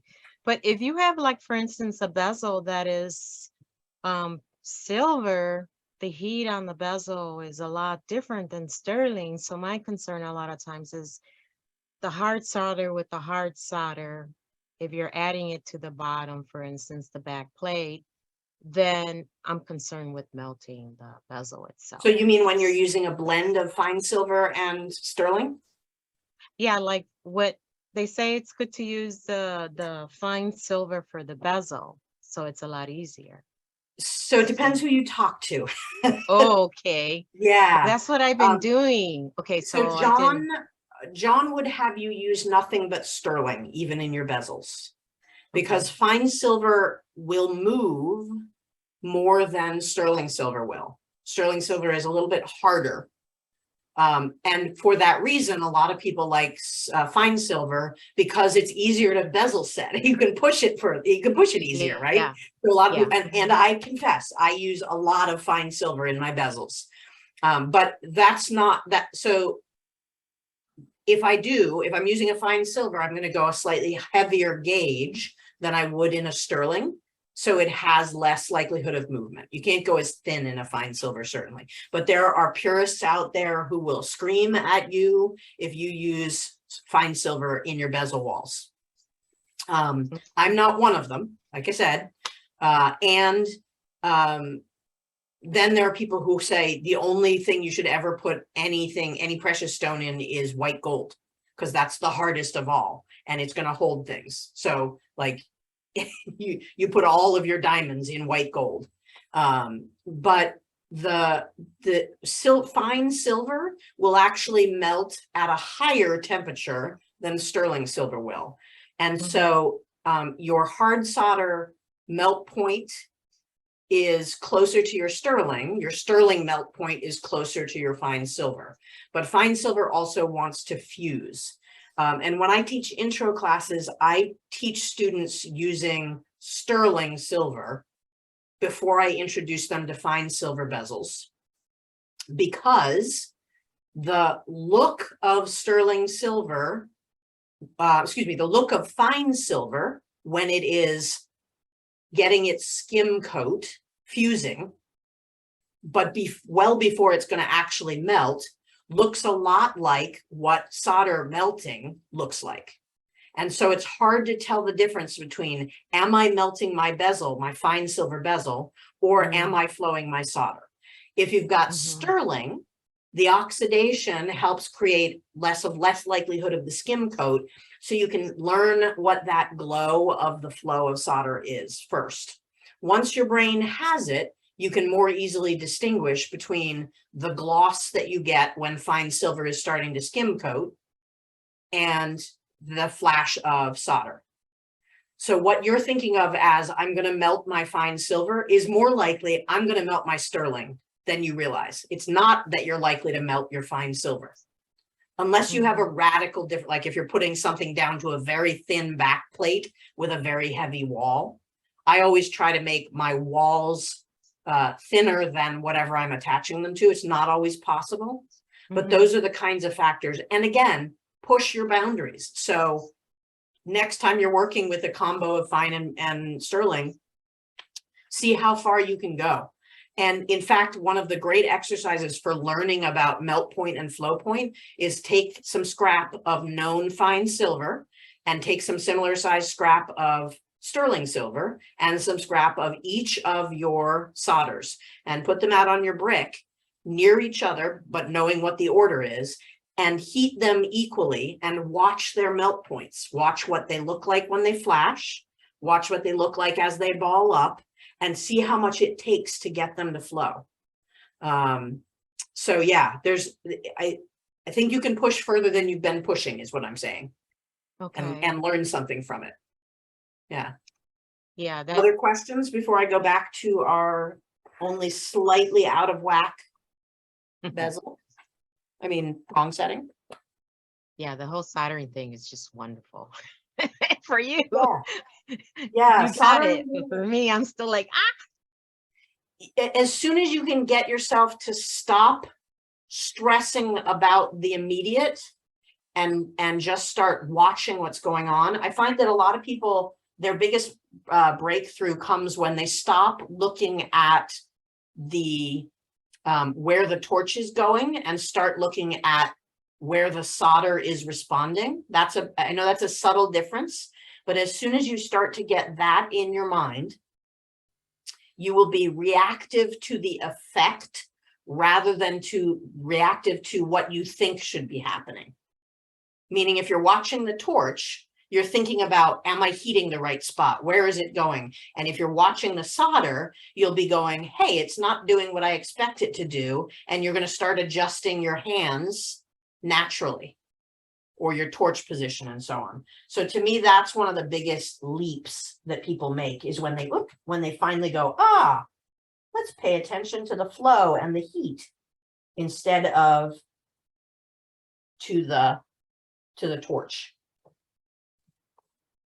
So I don't go cross-eyed when I'm working. I just sort of, I look at the horizon instead of looking at the little bunny in my immediate view. So here's what we've got. It's not perfect in the following of the curves on this one corner. So I may be able to do a little bit of straightening, but it is considerably improved in the position. I'm much happier that my height is even from side to side. In the course of that, I've got a little bit of gapping where I filed. And I want to see the thing that I should always be going back to is how is it fitting the stone at this point? So that's still a fairly nice fit to my stone. And I have a smidge, I'm not perfectly equal on how much one comes forward and one goes back. I might be able to play with that a little bit by angling these a little bit more. I don't know if I want to overdo it. I've sort of pressed my luck on this one, so I may want to stick with what I've got. And now we need to work on putting this puppy on, which is a super nice fit because we got that angle while we were working it earlier. And then it's just a matter of how high or low I want, like how much material I want to leave up above. I need to make sure I have at least enough to fold down over my stone tip when my stone is in place, and a little extra in case I want to do something funky like file down to the angle that we've seen in earlier chapters of the book. So I think that's about, whoop, come back here, little stone. There we go. I think that's about where I want to hit. So I'm going to just mark it so that I can grip it where I need it to be held. And this is the point at which John doesn't give us a whole lot of directions on how he likes to do the soldering. So this could be either I've stuffed this and the prongs and so on into the block, or I can still go to my favorite go-to, which is the pair of, oops, not that pair. There's the pair of magical modified tongs. So I don't have anything on the upright really to grip except for that.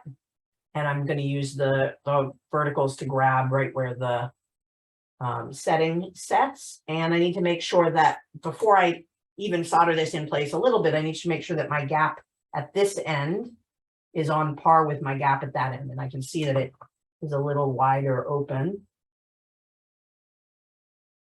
than it is. Oh my gosh, with the dropsies today. Where did I go? There we go. So I've got my distance measured out pretty well, a little bit of difference on one side than the other.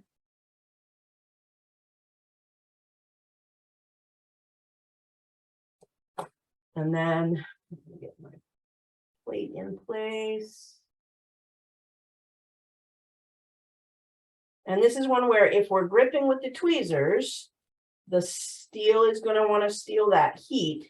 So at some point we're going to have to adjust, which is why you could do it on your block. I'll show you what position I've got this held in. But I'm just going to hold it there and I'm going to tack solder in the center corner.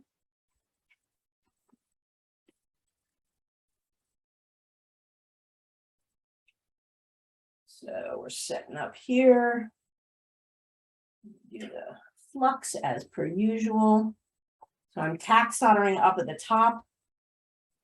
And then I'll move the pliers out of the way, tweezers out of the way, and put it on the block so I can do the rest of the solder points. And again, I'm sort of 50-50 about whether if I had done this first, I probably wouldn't have had quite so much trouble with the things sliding out of position because it would have held it there. But this also, again, becomes a little oven, a little heat sink area inside of this.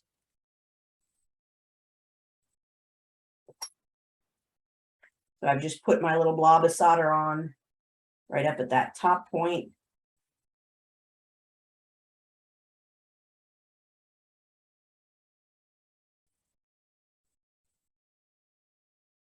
Getting that in place. And then I'm going to flip it so that I can get to the other end.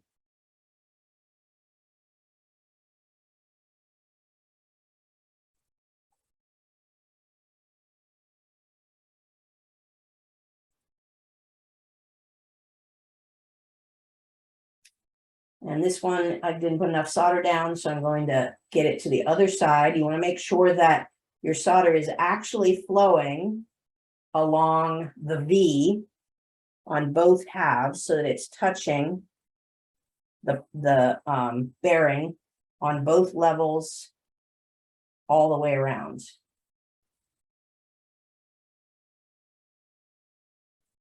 Go. How do I feel about the upper bearing? Let's see. So the lower bearing is nice and solid. The upper bearing could use a little bit more flow.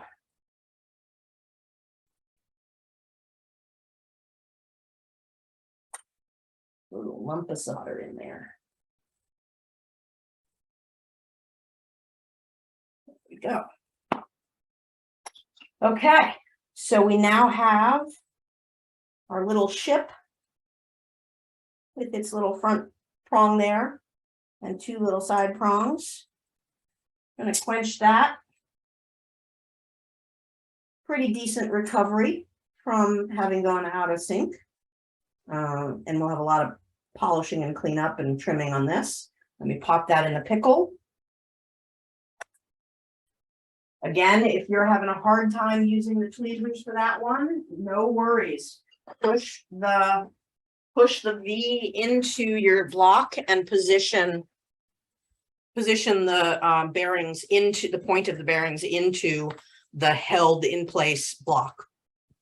Or if you like using like wolf clay or any of those kinds of things, those are all acceptable. Whatever holds it so that you can get to the soldering you need. I used to hate doing any soldering in the tweezers, and I've grown to love it dearly because it gives a flexibility of being able to move the piece so that it's not just, can you point the flame in the right direction, but are you seeing it react to the piece, react to the heat that is around it. Questions? Anyone? Is that a stainless steel solder pick? I tend to use the stainless because I like to put a bend in them. You can use titanium, but if you bend a titanium one, it's going to snap on you. My absolute favorite pick that I've had, and I wish you would start making them again, is Robert Lopez's titanium ones, because they're so pretty. And I think he does a combo of steel pick with titanium, whatever it was, I was able to bend his. So yeah, in this case, I tend to use steel. I go through them quickly enough. Like, these are perishables as far as I'm concerned. I buy 3 to 6 of them a year. You can, if they get really grubby and you can't get them, you can grind them down a little bit. You can snip it off and bend it shorter. But if you haven't been doing that to your pick, not a full 45, but like, yeah, maybe it's about a 45 degree. What that does over the standard pointing straight at it pick is it lets you see where you're aiming for as you land. When you have a, let me see if I have one that I haven't straightened, that I still have straight. I just bend them automatically when I get them, so I probably don't.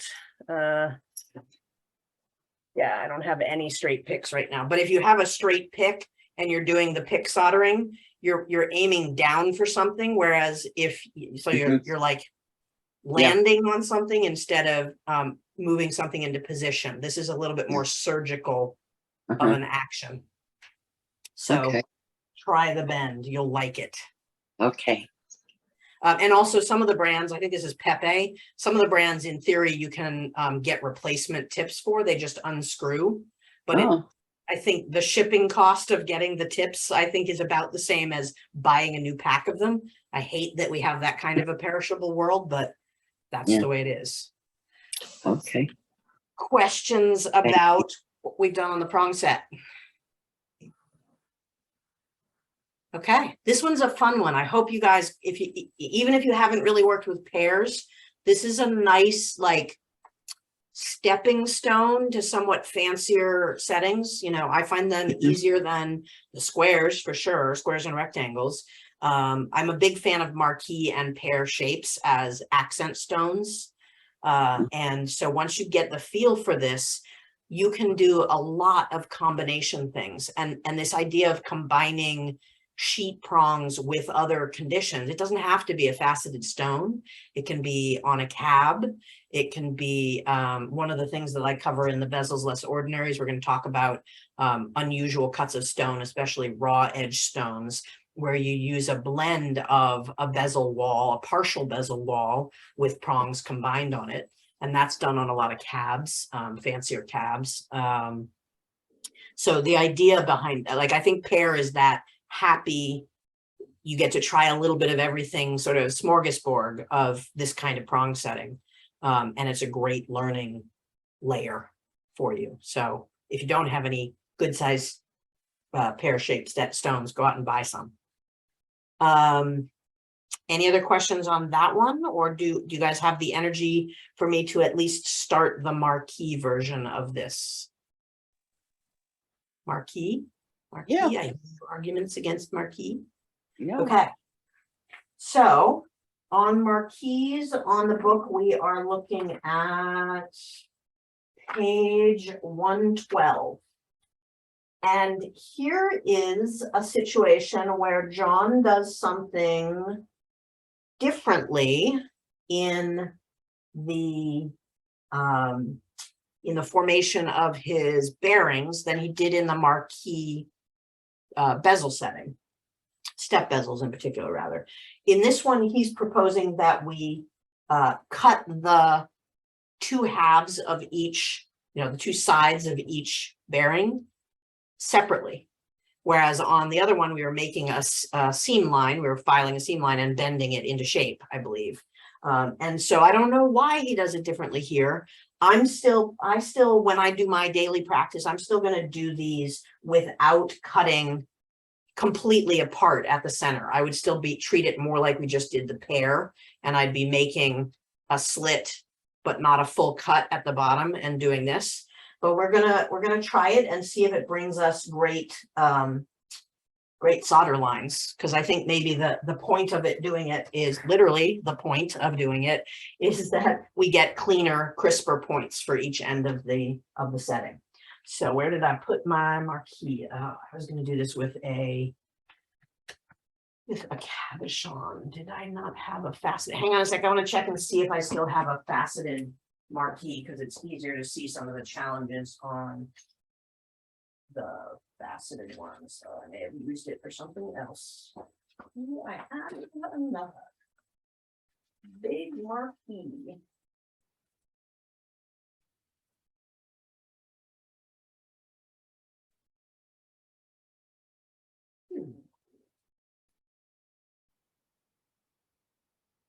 Large marquee stones are kind of one of my things, so I'm a little surprised I don't. But I think we must have used it in an earlier setting. So our best choice.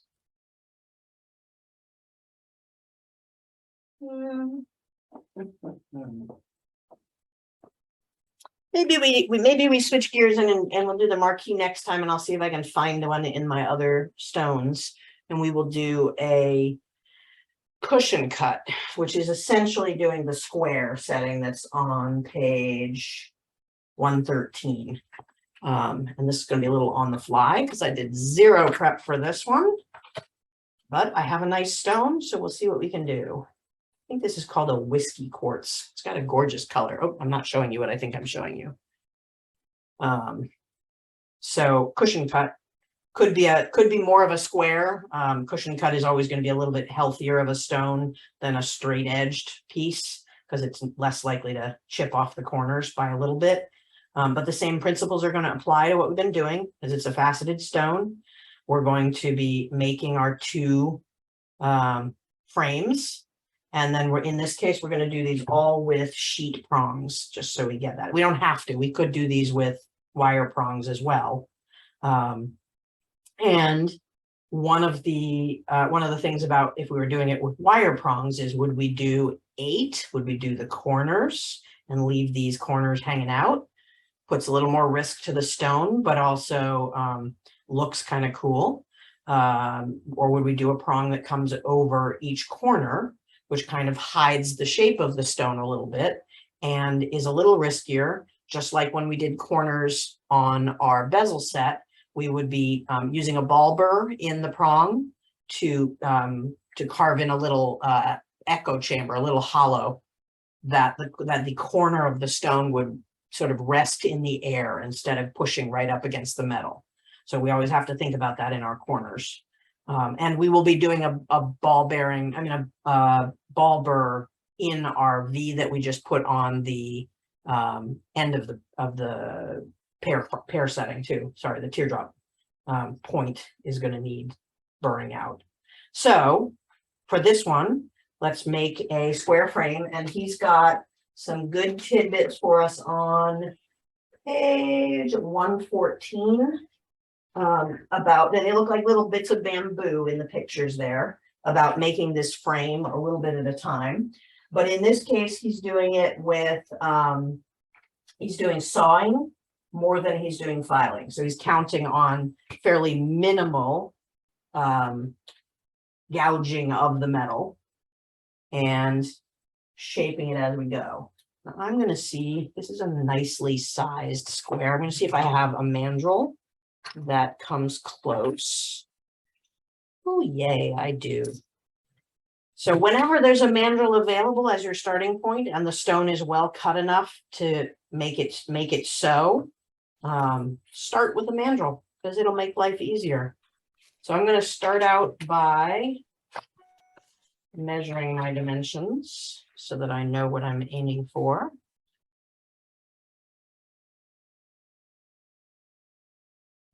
Now it helps. There we go. And even if it's a pretty well calibrated stone, you're going to want to check all your sides. So what I'm looking for is corner to corner, basically.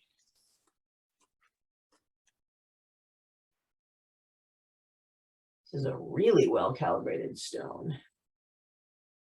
Yeah, okay. So now that I have knowledge of my side, I'm going to figure out where I need to be on this. Put a little mark down.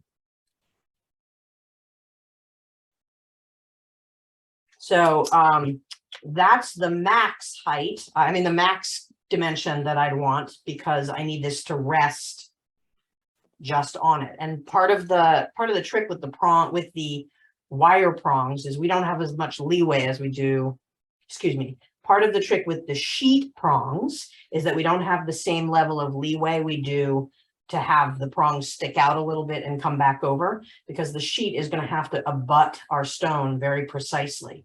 So I'm going to start by making this just below that line.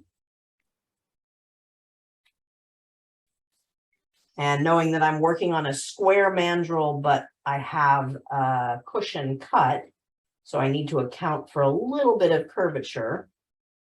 I'm going to see where that shape lands me.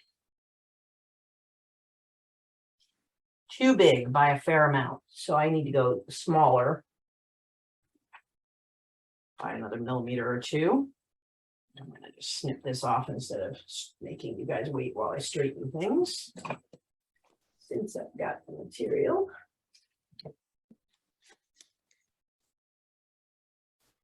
Again, tons of mathematical ways to accomplish this that are more precise if you can manage the math of, you can figure out each segment and measure and check it, and saw it, check the next one, or you can be precise in your measurements and then lay them out on a straight piece of metal all at once. I'm way off. My goodness. Maybe I'm going to need to do the measuring method. I'll try that instead, since that's more like what John would want us to do. So what I'm looking for is that, and I want to rest right under the base of the stone. So I don't want to start, I never want to start, oh, he does want us starting on the corners, doesn't he? Sorry. We do want to start on the corners, but he wants a little bit of excess left for us to trim. So I'm just going to put a mark Then we're going to mark the first turn.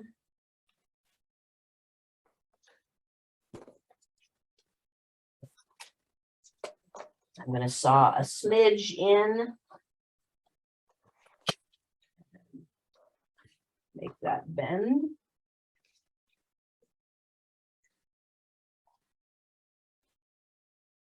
And again, because I'm not using a square so much as I am a cushion cut, I'm going to try and build in that curve that I need. See how that's looking for this thing. That's good. All right, so then I'm going to make my next corner.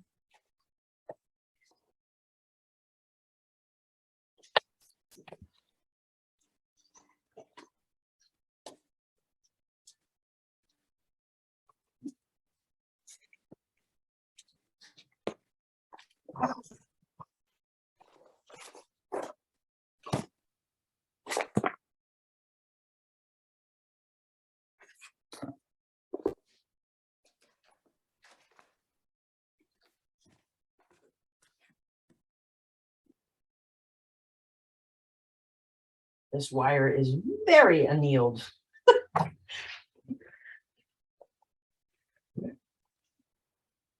Wants to curve in ways I don't want it to curve. I just wanted you to know that I wouldn't be starving tonight. Oh yeah, that's good. Yeah, it's, Somebody's on mic that may not need to be. and I'm having two pieces of bread with the seeds in it. Oh, yeah, yeah, that'll be good. And but she's good. Somebody's having a conversation. If you can mute yourself, that'd be great.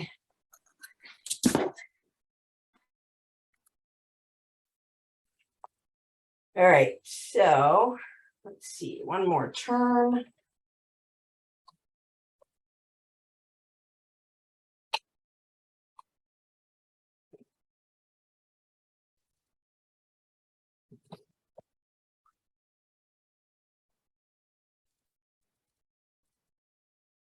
Oops. Clear enough.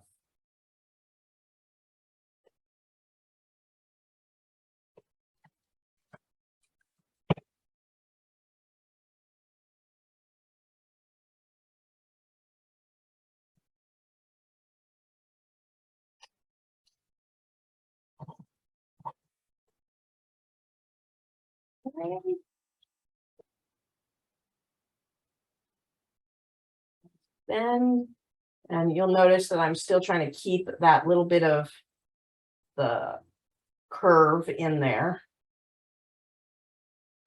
And then I'm making that crossover point that John shows in the pictures on page 114.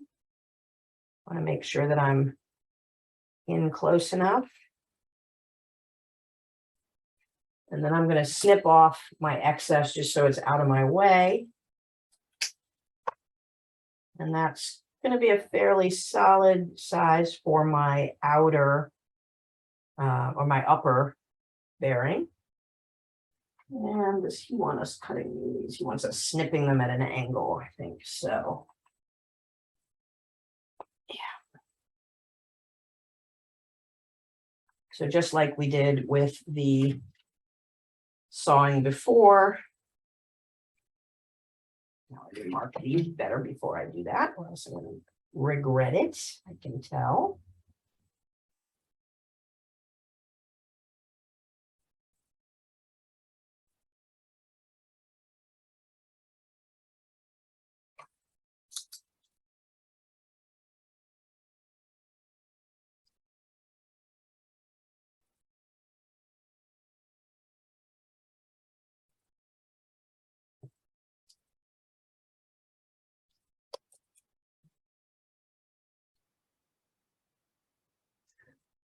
And just like before, I'm going to cut straight diagonally or diagonally through the crossover.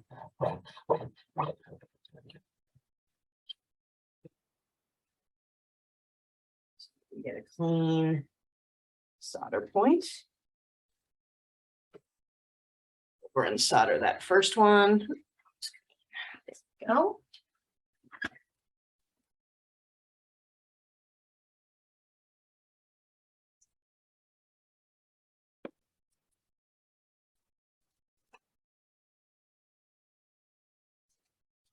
hard solder. I have not cut enough into the corners of this that I'm terribly concerned about whether I'm going to solder the cut corners in. Oh, that's a little more solder than I needed. But you know, wouldn't hurt to put a single piece of solder at each corner. One tiny little chip for each, maybe.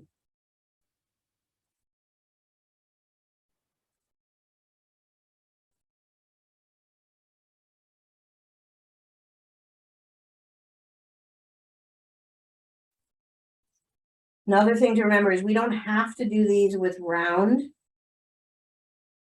You could do these with square wire. You could do them with rectangular wire. Get different effects. Square wire, when you're doing the sheet prongs, is actually a pretty nice stabilizer. That makes it a little cleaner of a look. That one piece didn't get where I wanted it. You just don't want to go in that corner, do you?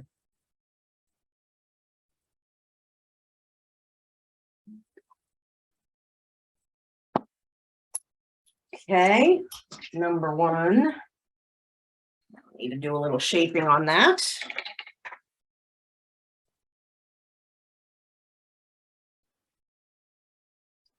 A little bit out square.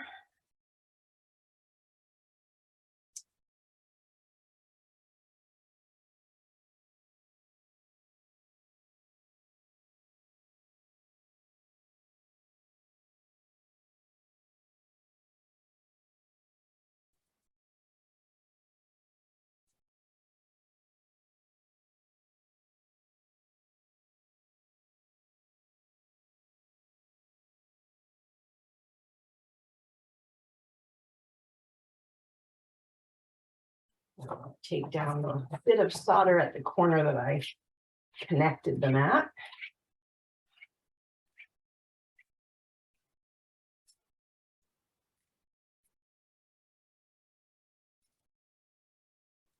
Okay, so there's what we're going to call our top bearing. Should be a nice piece. And then we can do either another exact replica, or again, we can go smaller. I think in a lot of his drawings on these, he was doing the same size, but I'm a fan. I like that movement of the angular, like the cut down. It just feels elegant to me in some way. So I'm going to make a slightly smaller square than this by cutting down my measurement by, let's go down to about there. Doing the same exact activity I just did.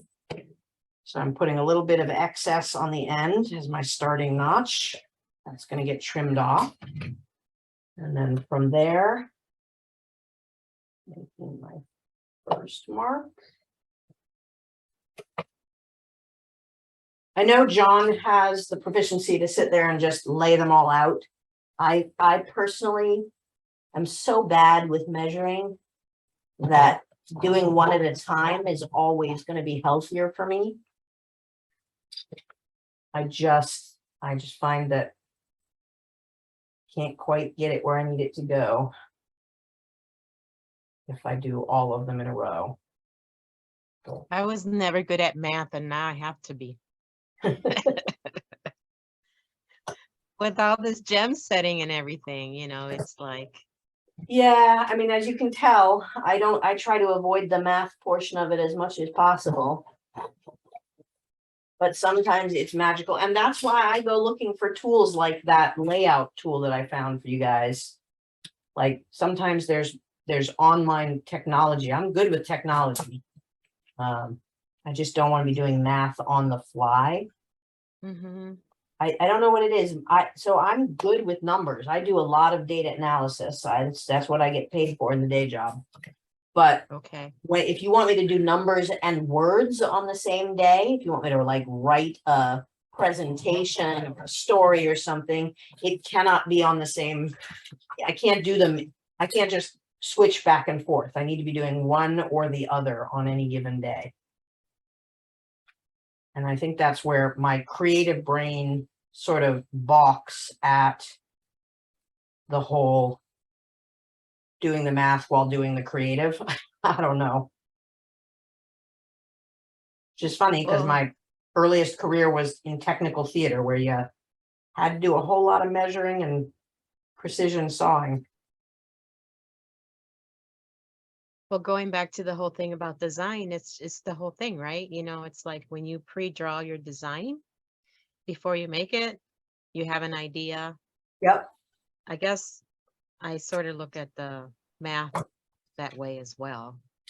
And sometimes I don't like to do the drawing or the math. I just like to be spontaneous. Yeah. I'm sure that there are people who have studied what parts of our brain fire during the creative versus the technical components of various artistic endeavors. And I'd like to think that I can get all parts of my brain firing at the same time, but it just ain't the case.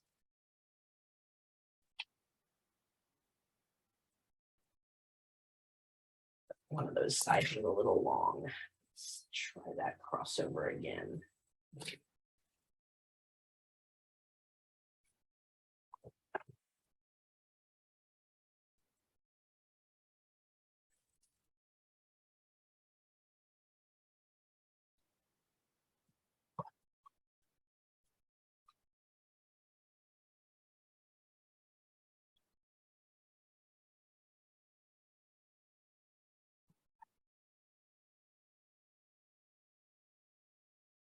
Okay.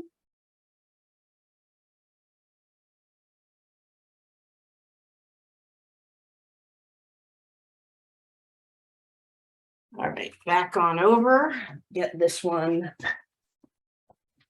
soldered down into shape. Once again, hard solder. Closing up the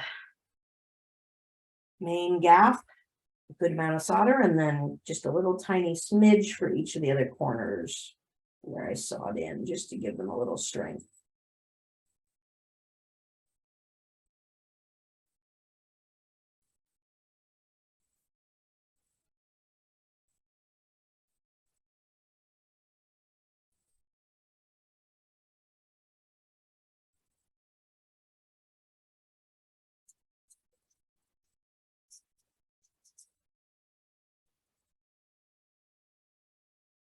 Good to get in the habit to check both sides of a solder join.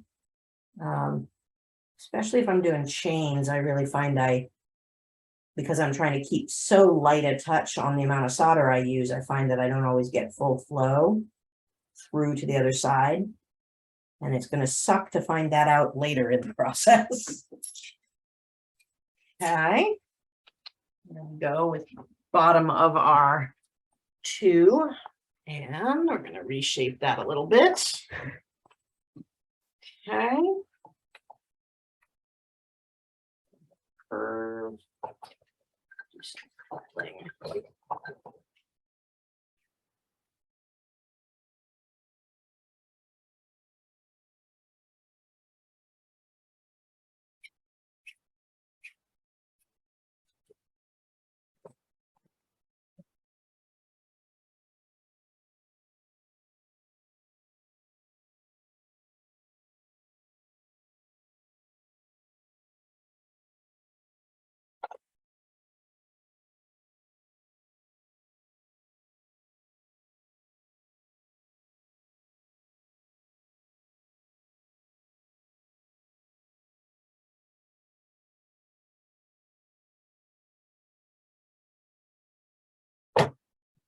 Okay, so now what we've got is inner and outer layers that are going to rest thusly.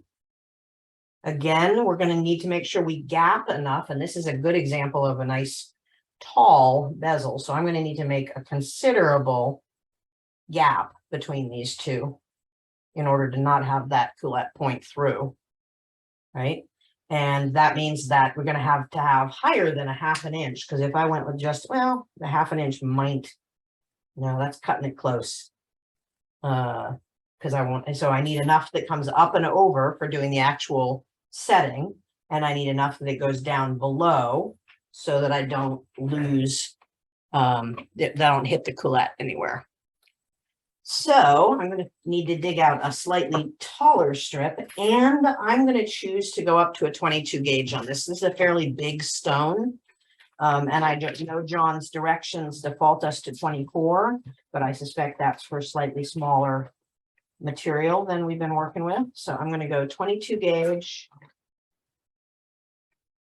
And I'm going to give myself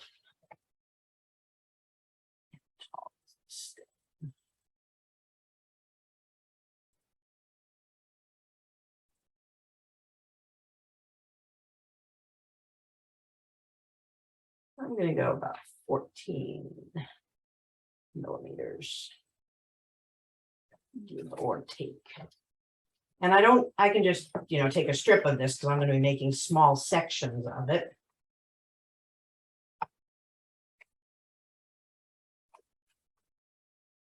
Once again, even though it curls a little bit, I'm still a fan of, if I can cut it with shears, I'm going to cut it with shears, because shears cut straighter than I saw every day of the week. Your mileage may vary. I have met people who can saw a straight line blindfolded, and I don't understand it.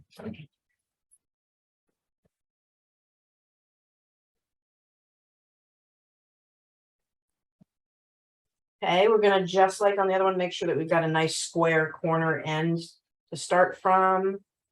I'm pretty square on that end.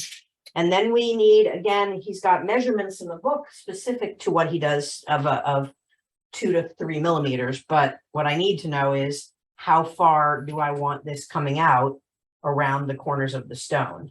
And when you're planning this kind of thing, take a look at the specific stone. So this is a checkerboard top.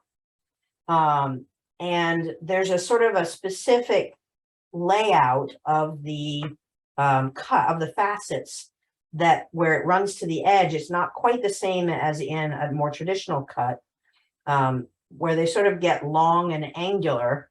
And I'm thinking I might want my sheet to sort of parallel that, because that means that my the fold over will line up nicely with certain facets.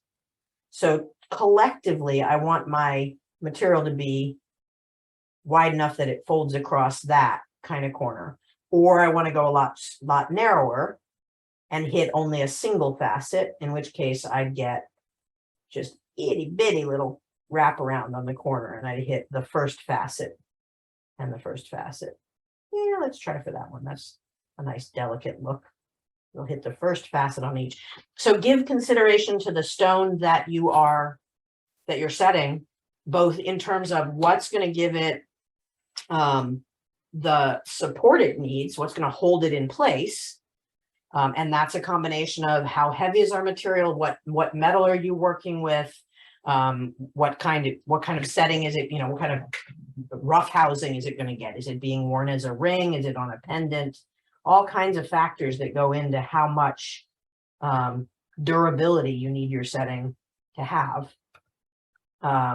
And so you may be able to be a little more delicate on a pendant setting of a stone than you would on a ring. I wouldn't do a prong set ring this size personally. If I worked a lot in gold, maybe I'd be more comfortable doing it in gold, but in silver, I certainly wouldn't have that comfort factor. I'm just guiding in where my next one's going to be. All right, so this, just like with the other corner that we're making, we're just doing a little sawing in to get a catch point. Nice and straight. And then we're following up with the triangle file.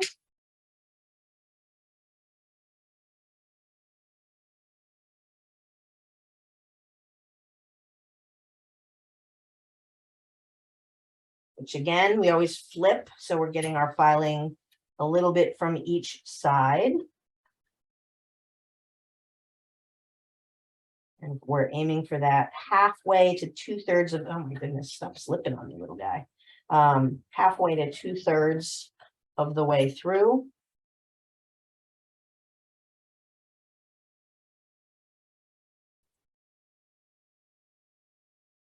A little bit more.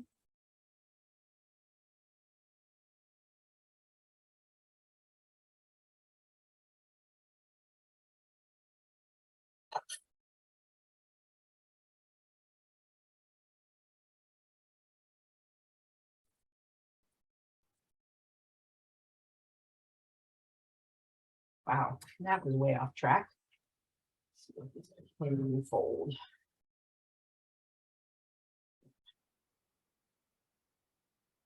Okay, snip this guy off just outside of the mark.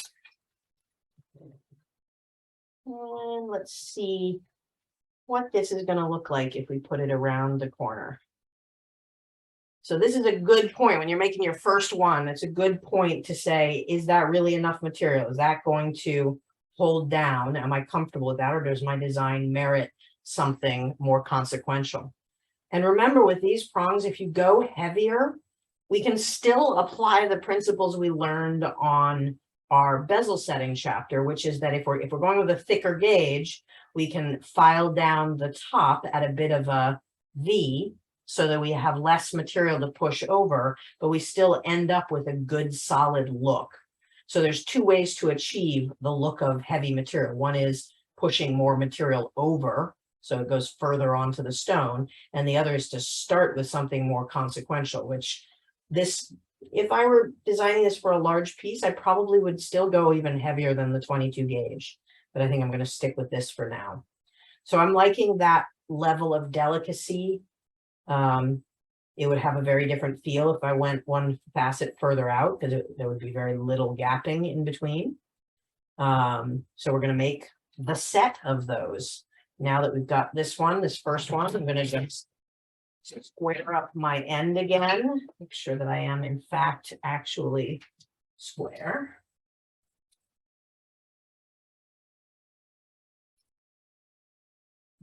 I am. And I've already got my calipers set, so I can just mark.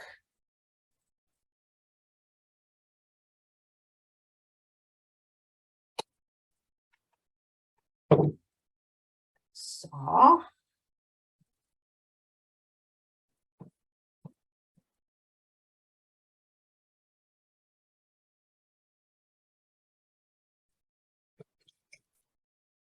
Triangle file.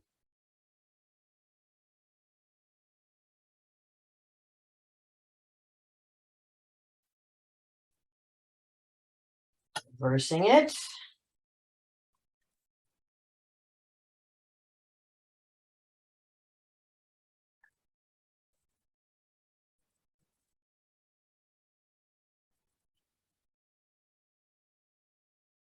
Going halfway to 2/3 of the way through.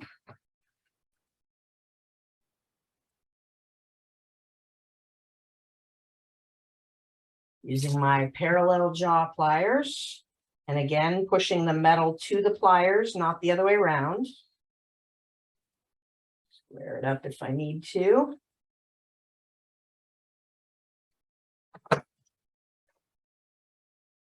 Trimming.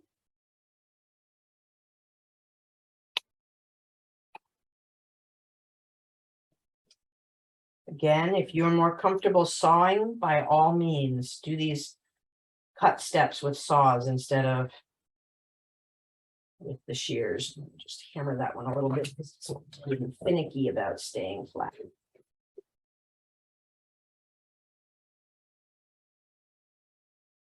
The nice thing about these parallel draw pliers is they kind of act like a baby vise slash block. There's all kinds of things you can get done with it. So we've now got two. In fact, I'm going to take that first one back and flatten it a little better than I did.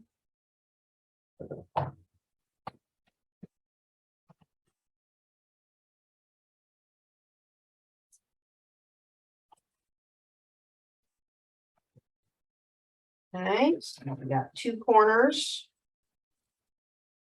These are definitely going to need a curve added to them to follow the stone's curve, because they're not a perfect square, and the way that I've made them, they start out life as a right angle. So I'm not going to put solder lines down these until I've gotten them shaped to fit the way that I want. So I'm going to add a curve. I'm going to actually, where are we at for time? Is it? Yeah. Okay. So I'm going to show you what I'm going to do to add a bit of a curve to this. And then we're going to pause there and we'll pick the rest of this up on our next pass. And I will probably have cut the other two of these just so we have the set ready to go. So with a gentle curve like this, I can just put it on a small round object that happens to be handy. Whoop, except I gotta hold it down better than that. And give it a little tap with either a rawhide or a Elrin mallet, and just shape it a bit around the curved item. And if that's not enough, you can get U-shaped blocks. In fact, do I have my U-shaped block handy? Oh, it's packed away from something I was doing. But you're just going to give it a little bit more of the curvature that it needs. This one is not doing it as well. It's tiny, tiny thing. Sometimes I may have to do it by hand with a pair of pliers, in which case either the round nose pliers or the half round pliers are going to get us close to the curve we want. But we got to be careful because it's also going to try and introduce side curve to it. So I may have to do a couple of back and forths between the sets of pliers I have to bend things into the curve. It's going to be teeny tiny, and I think I want two sets of pliers at the same time.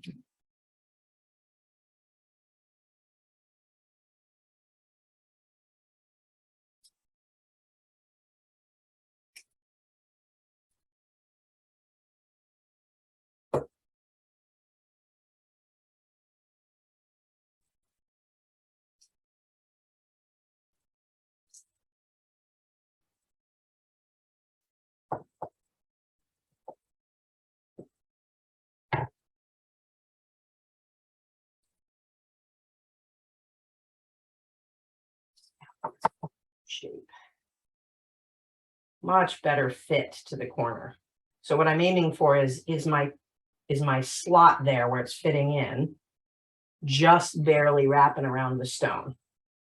And I'm going to clean that up a little bit as I go, because I've got a little sidewall curvature that I'm not happy with. But that's the gist. If you start with your fold and then work your way back to fit the curve of the stone, don't just assume, again, just because it's a square stone, that it's going to be super square on all the corners. There may be a corner that the faceting was a little off or what have you.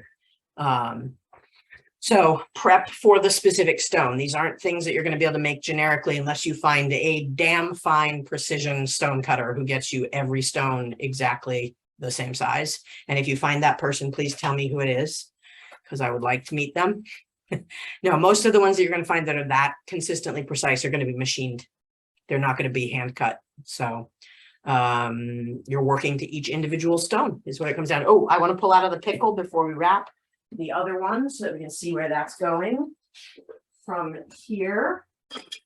Looking nice and white from the pickle. And let's pop that over here. But close up. So we have got a nicely roughed in, oops, too close, there we go. Nicely roughed in setting. We don't need our excess on the base anymore. But we're going to have to saw away the excess there. There's not a really good way to just clip that.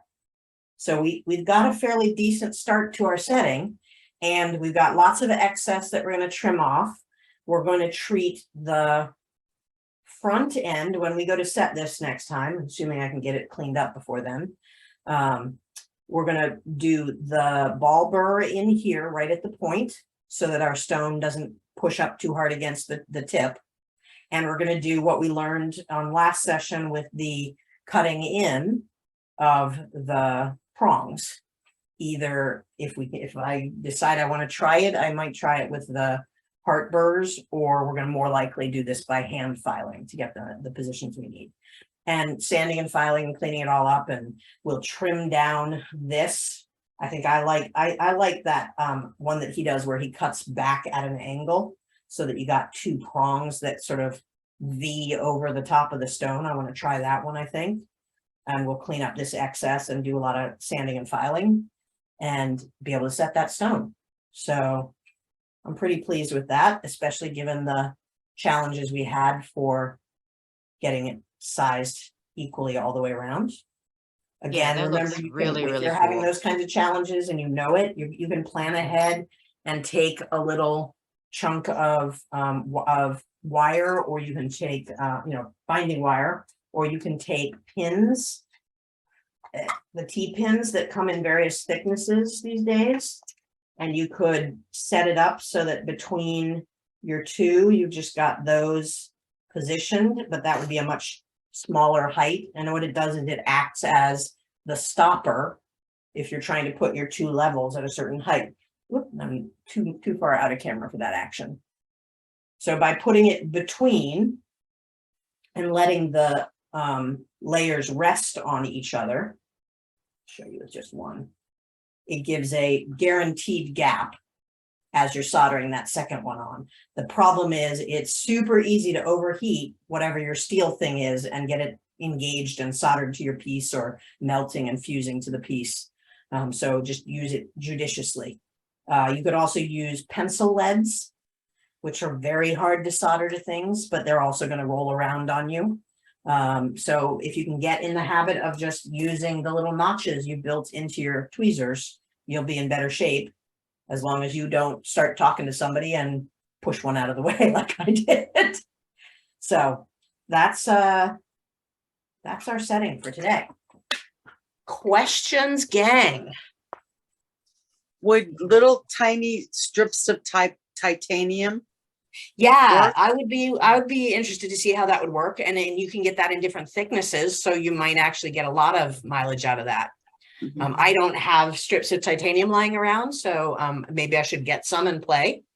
But yeah, that certainly wouldn't have the fusing capabilities of steel, so that might be a step up. And it's really inexpensive. So Nice. Yeah. I use nickels as my breakers too, but those tend to be a little too thick for small scale settings. And they get in the way. You want something that, like, I really like the U of heavy gauge binding wire, just because it's a nice, consistent, like easy to leave in place kind of thing. But the titanium might be equally good. Let me see. Does anybody have any show and tell this week that they would like to share? Yes, I see Carmen. That does not surprise me. Hang on, let me get my screen to let you share the spotlight. Maybe, if Zoom will behave today. No, Zoom is not behaving. Oh, come on, Zoom. Let me share people. Oh my goodness. Well, I can talk. Yeah, you can talk, but we can't see what you're showing us until I can get Oh, you okay. bigger on screen. Hang on, I think my chat gets in the way of letting me select you. No, you know what? Maybe it's that I'm up on my big screen.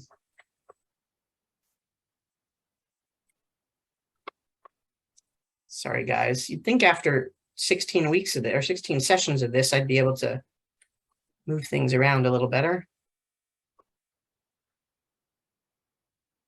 Okay, now I can't see you at all. Let me get you back. There we go. It is just fighting me. Well, maybe we'll do it next time. Nope. There we go. Add spotlight. Got it. Woohoo. Okay, great. Well, I told you last time I was gonna really, really try hard to try to do the gem setting, because remember I got all those trillions. Yep. I've never done it, but I was trying to follow your directions when you just kind of take a plate. I don't know, can you see that? Yep. You know, like, but not like a container within the container. I haven't really done that. I'm sort of sticking to the first one you put up there. So I put one on top and one on the other, and then I fabricate it. Nice. But on some of it, it was round. I needed to cut with the file like you tell us to do, Mm-hmm. and I didn't.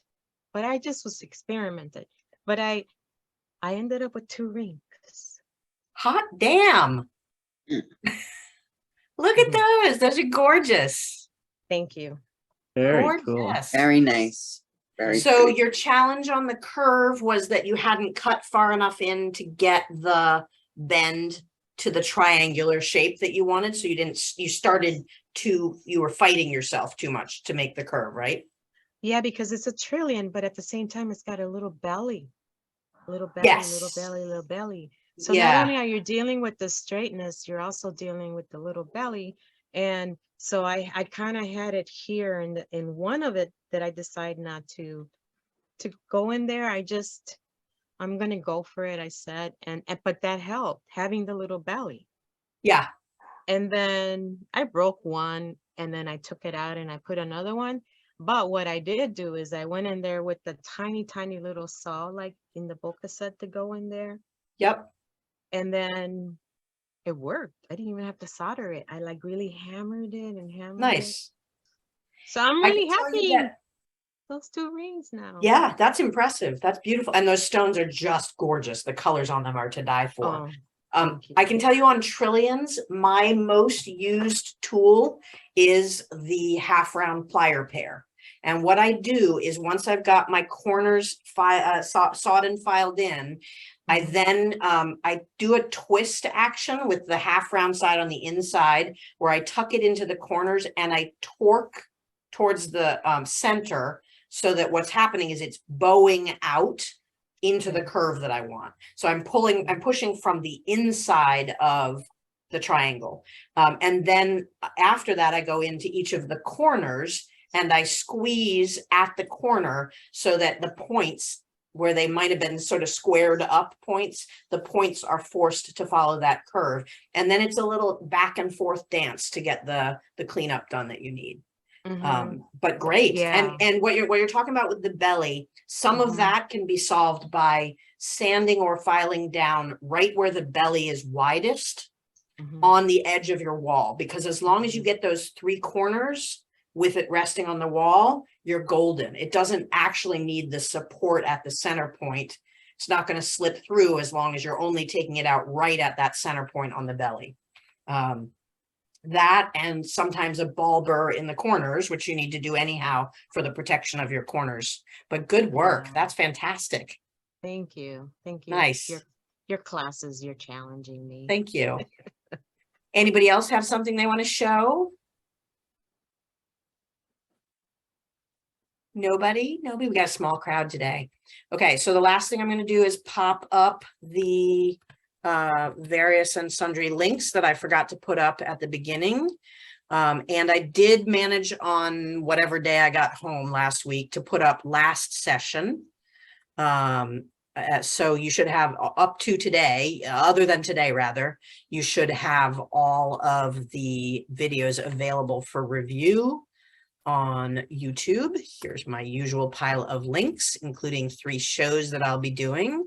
And then let's see if the Rio is going to copy and paste. The Rio is always a problem. Oh my gosh, what is in this that it doesn't want? Okay, so the Rio code that you need is this. And again, even if you've already got other people set up, you can add me as one of your instructors.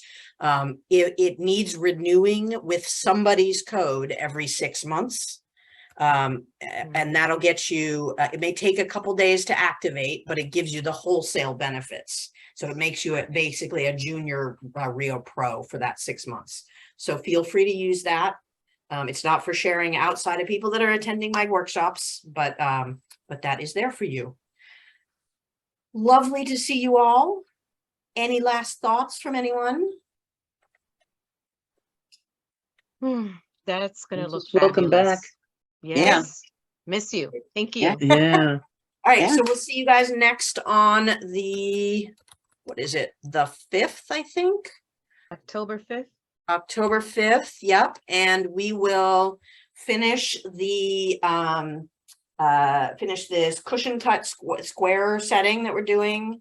And if I have time between now and then with the show and all to clean up the setting we just did, we'll try to set that. But if not, we will go on to the marquee.